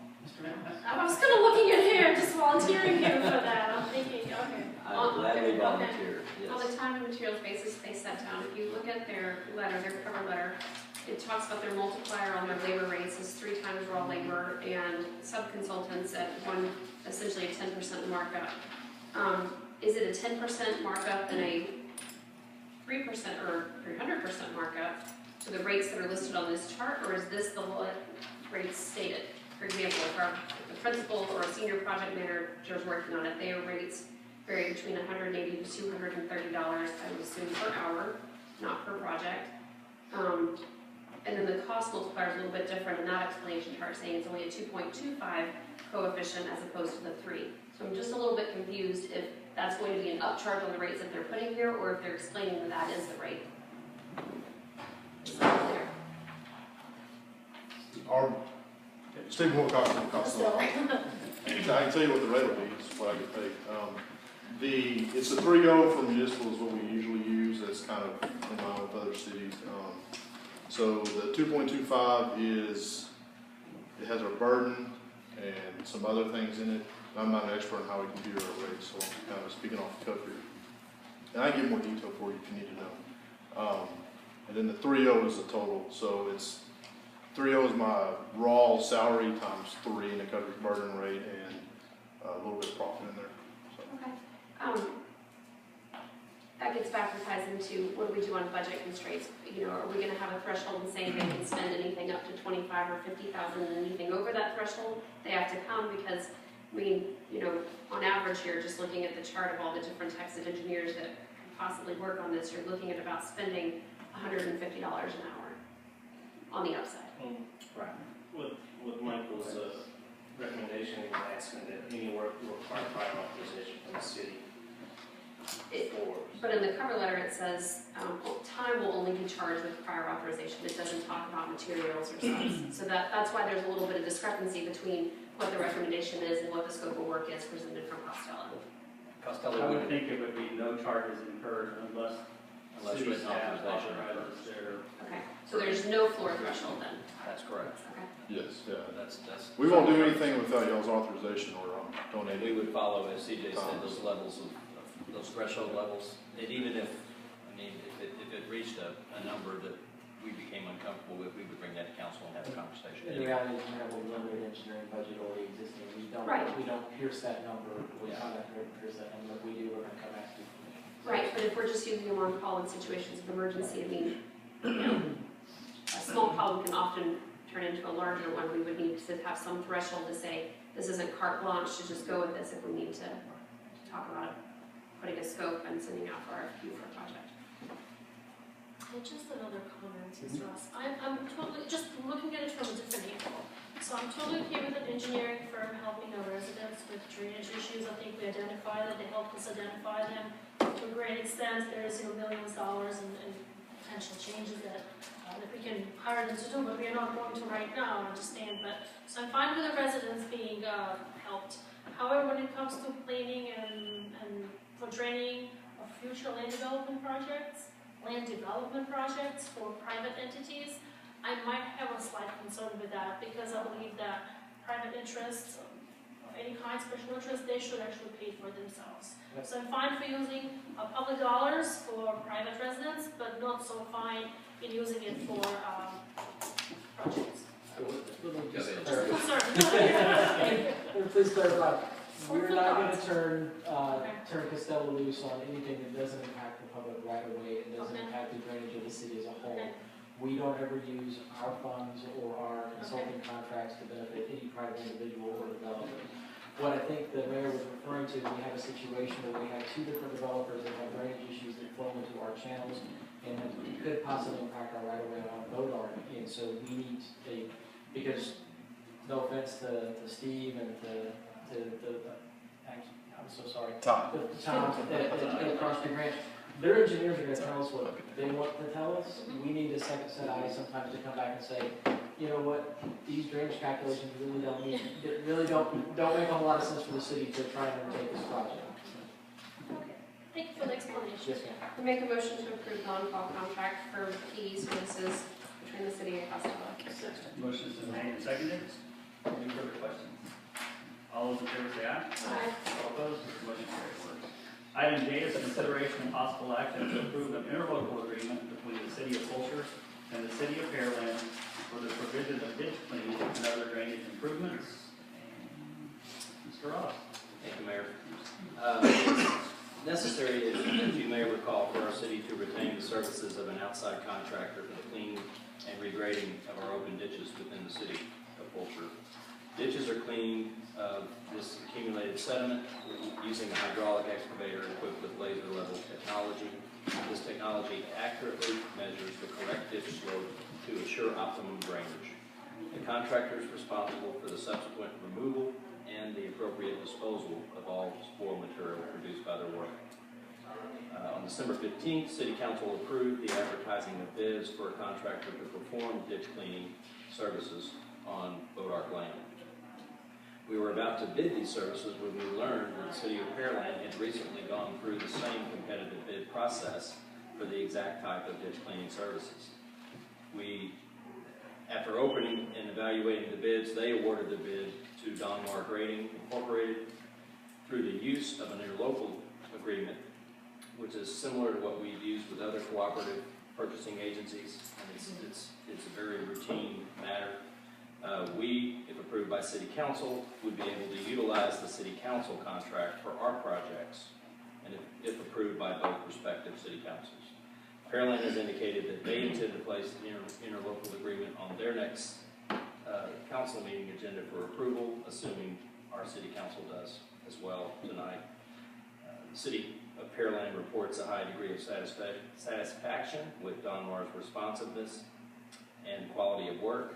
According to Pearland's contract, the award will provide for fixed unit costs for a period of 1 year with no allowable price increases by the contractor.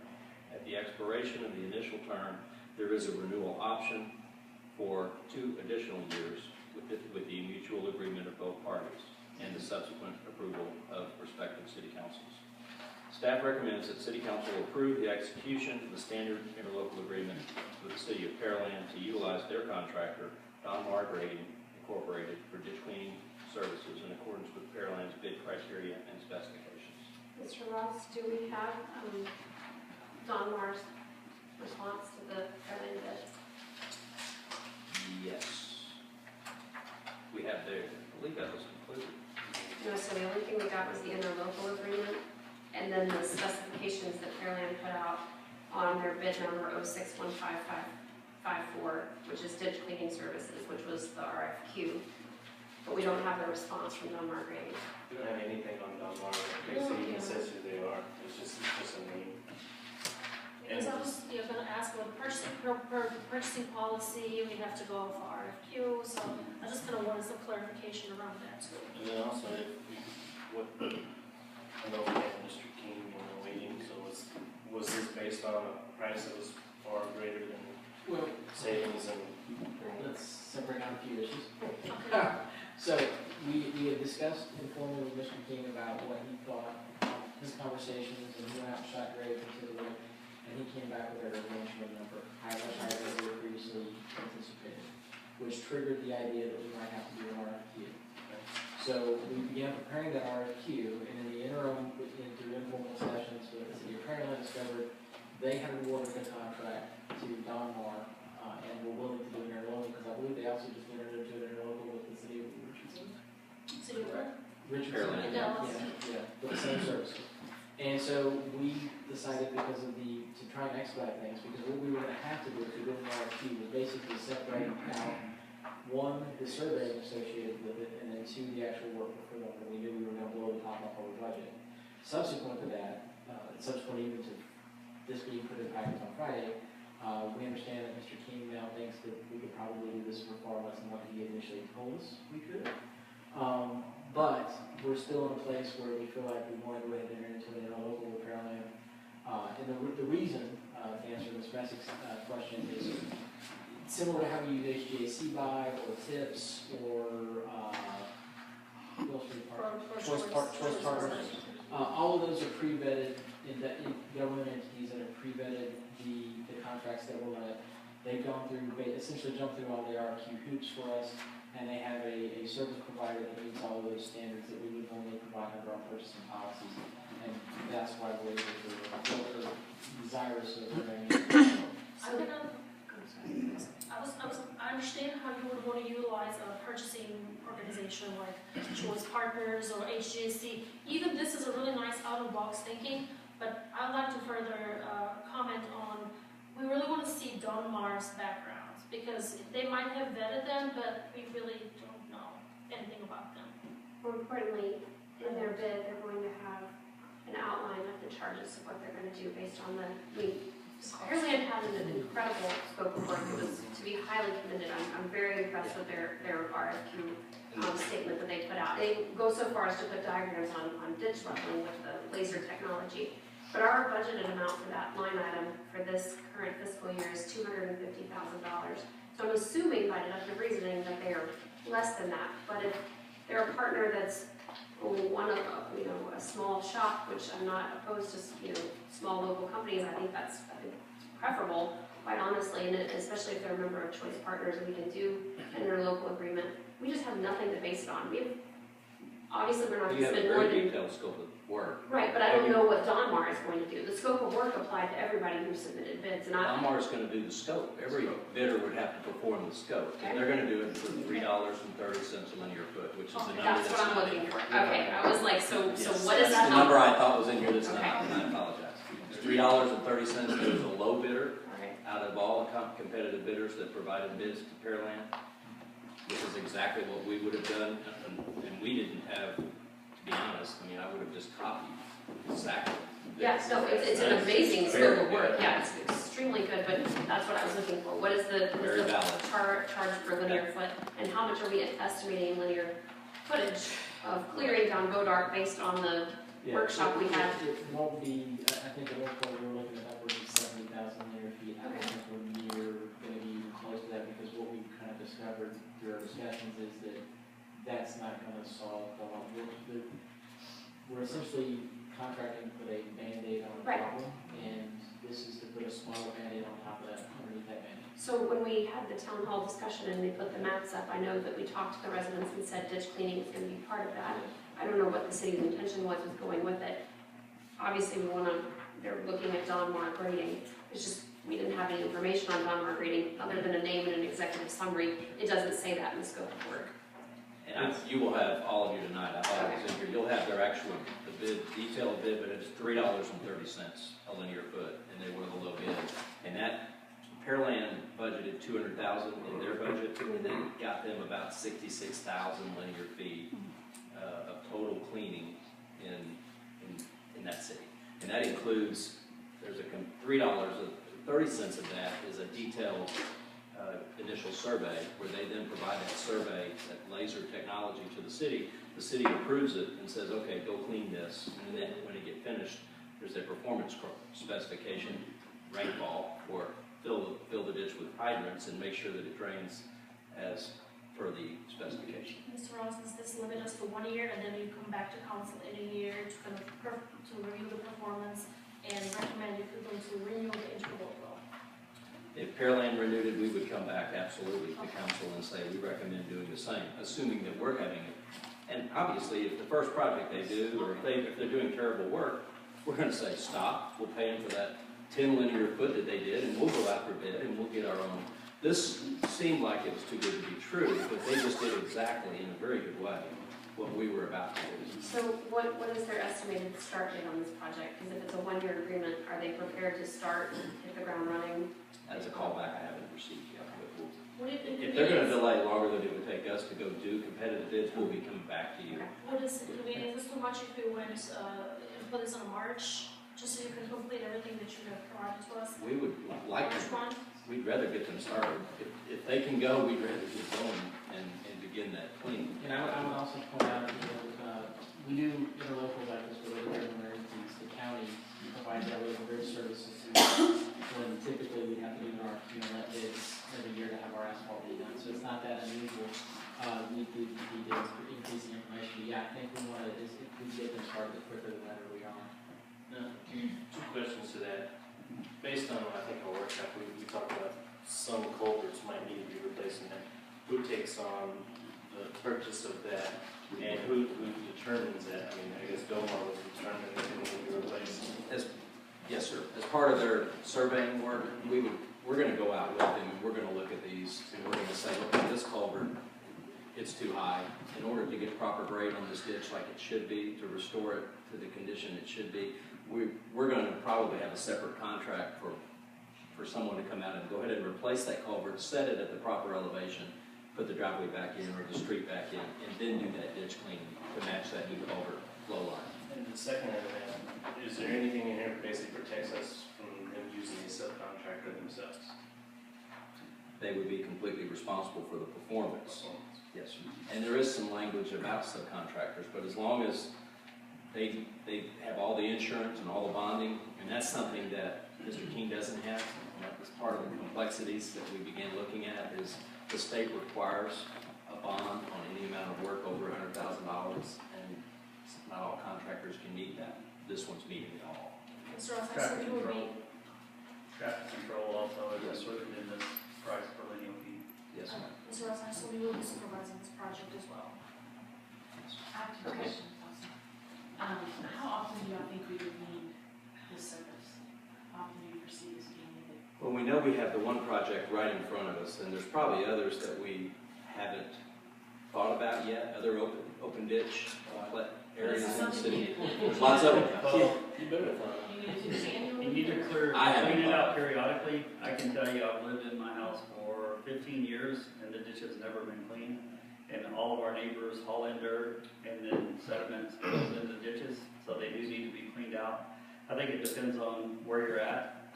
The city staff will just have to evaluate. We just cleaned out a large area of brush along Godard. You couldn't even see the ditch previously. They did a very nice job doing that. But it looks like that ditch needs to be cleaned out. No, our crews cleaned the brush off the fence. So you can see the ditch, you can see the culverts about half plugged up. We'd be able to direct them to clean out from that culvert down to the outfall. And if I'm reading this correctly, we are basically trying to take on the scope of work that the city of Pearland has put out. Is that correct? Well, basically, it's almost the exact same scope that we looked at. The difference would have been the names. So what's the agreement with the city? The agreement is that the city of Pearland let out the RFQ to competitive bids from multiple contractors and awarded that bid to Donmar.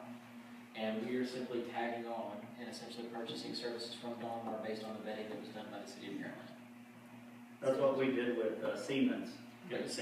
We didn't go out for our own RFQ. Somebody else did that, and we said, hey, that's a good contract. They've already vetted them. Let's use them. And in answer to your question, the critical need right now is obviously down on the border, but we have drainage situations in downtown and old town that are very significant as well that need to be addressed. Okay. Those are just some I'm not aware of yet. I'll become aware of them very quickly. On On the interlocal agreement, paragraph 1, it says that Pearland has an agreement with Donmar Grading, and that should be attached as Exhibit A. The only thing attached to the interlocal agreement is the scope of work. So, did they formalize an agreement that says Donmar is the contractor, and we have a copy of that to include as Exhibit A since we reference it in our interlocal agreement? Absolutely. Do we have that already? We have it, yes. I mean, normally, and I was thinking, as we normally do cooperative purchasing, we're not bringing specific bids forward. We're just saying, allow the city to have the option of using the Pearland competitive process that they use to go through this project. If it's a bad process, we're not going to keep using it. Oh, no, I agree, but just the paragraph says the city of Fulshear hereby designates blah, blah, blah, pursuant to Pearland's agreement with Donmar Grading, blah, blah, blah, which is attached as Exhibit A. The picture's labeled Exhibit A. But that's Exhibit A to the statement of work now. So it's gotta be some contract that says Pearland and Donmar are doing business. It is. And she did send that to us. We didn't know how much you all want to read, but I'm getting it. I'd like to move that we accept this agreement. Second. Motion has been made and seconded to approve the interlocal agreement between the city of Fulshear and the city of Pearland. Any further questions or comments? Yes, I'm sorry, so I would really like to see the Donmar agreement as well in our Dropbox, and maybe going forward, when we go with something like that, please give us the comprehensive information. Thank you, sir. Definitely we want to work and their, the quality of the work. Are they providing everything that the scope outlines, like traffic control? The safety of the public is the most important thing. So if you give us a little feedback on that, that would be great. Sure will. Do you know when the next Pearland City Council meeting is? Their deadline for the next meeting is tomorrow morning. Oh, I'm not sure which night, if it's this week or if it's. I think it's next Tuesday. So if the council approving this, we're going to get them a signed interlocal tonight, and it will then make their next council meeting agenda. Had to get it to my 9 tomorrow morning. Thank you. All right. Any further questions? Good discussion. All those in favor say aye. Aye. All opposed? The motion carries. Just a reminder, we do have a workshop and a special meeting planned for March the 1st at 6:30. So if you could plan to be there, that would be great. Do we have a motion to adjourn? Motion to adjourn. Second. Motion's been made and seconded to adjourn at 9:08.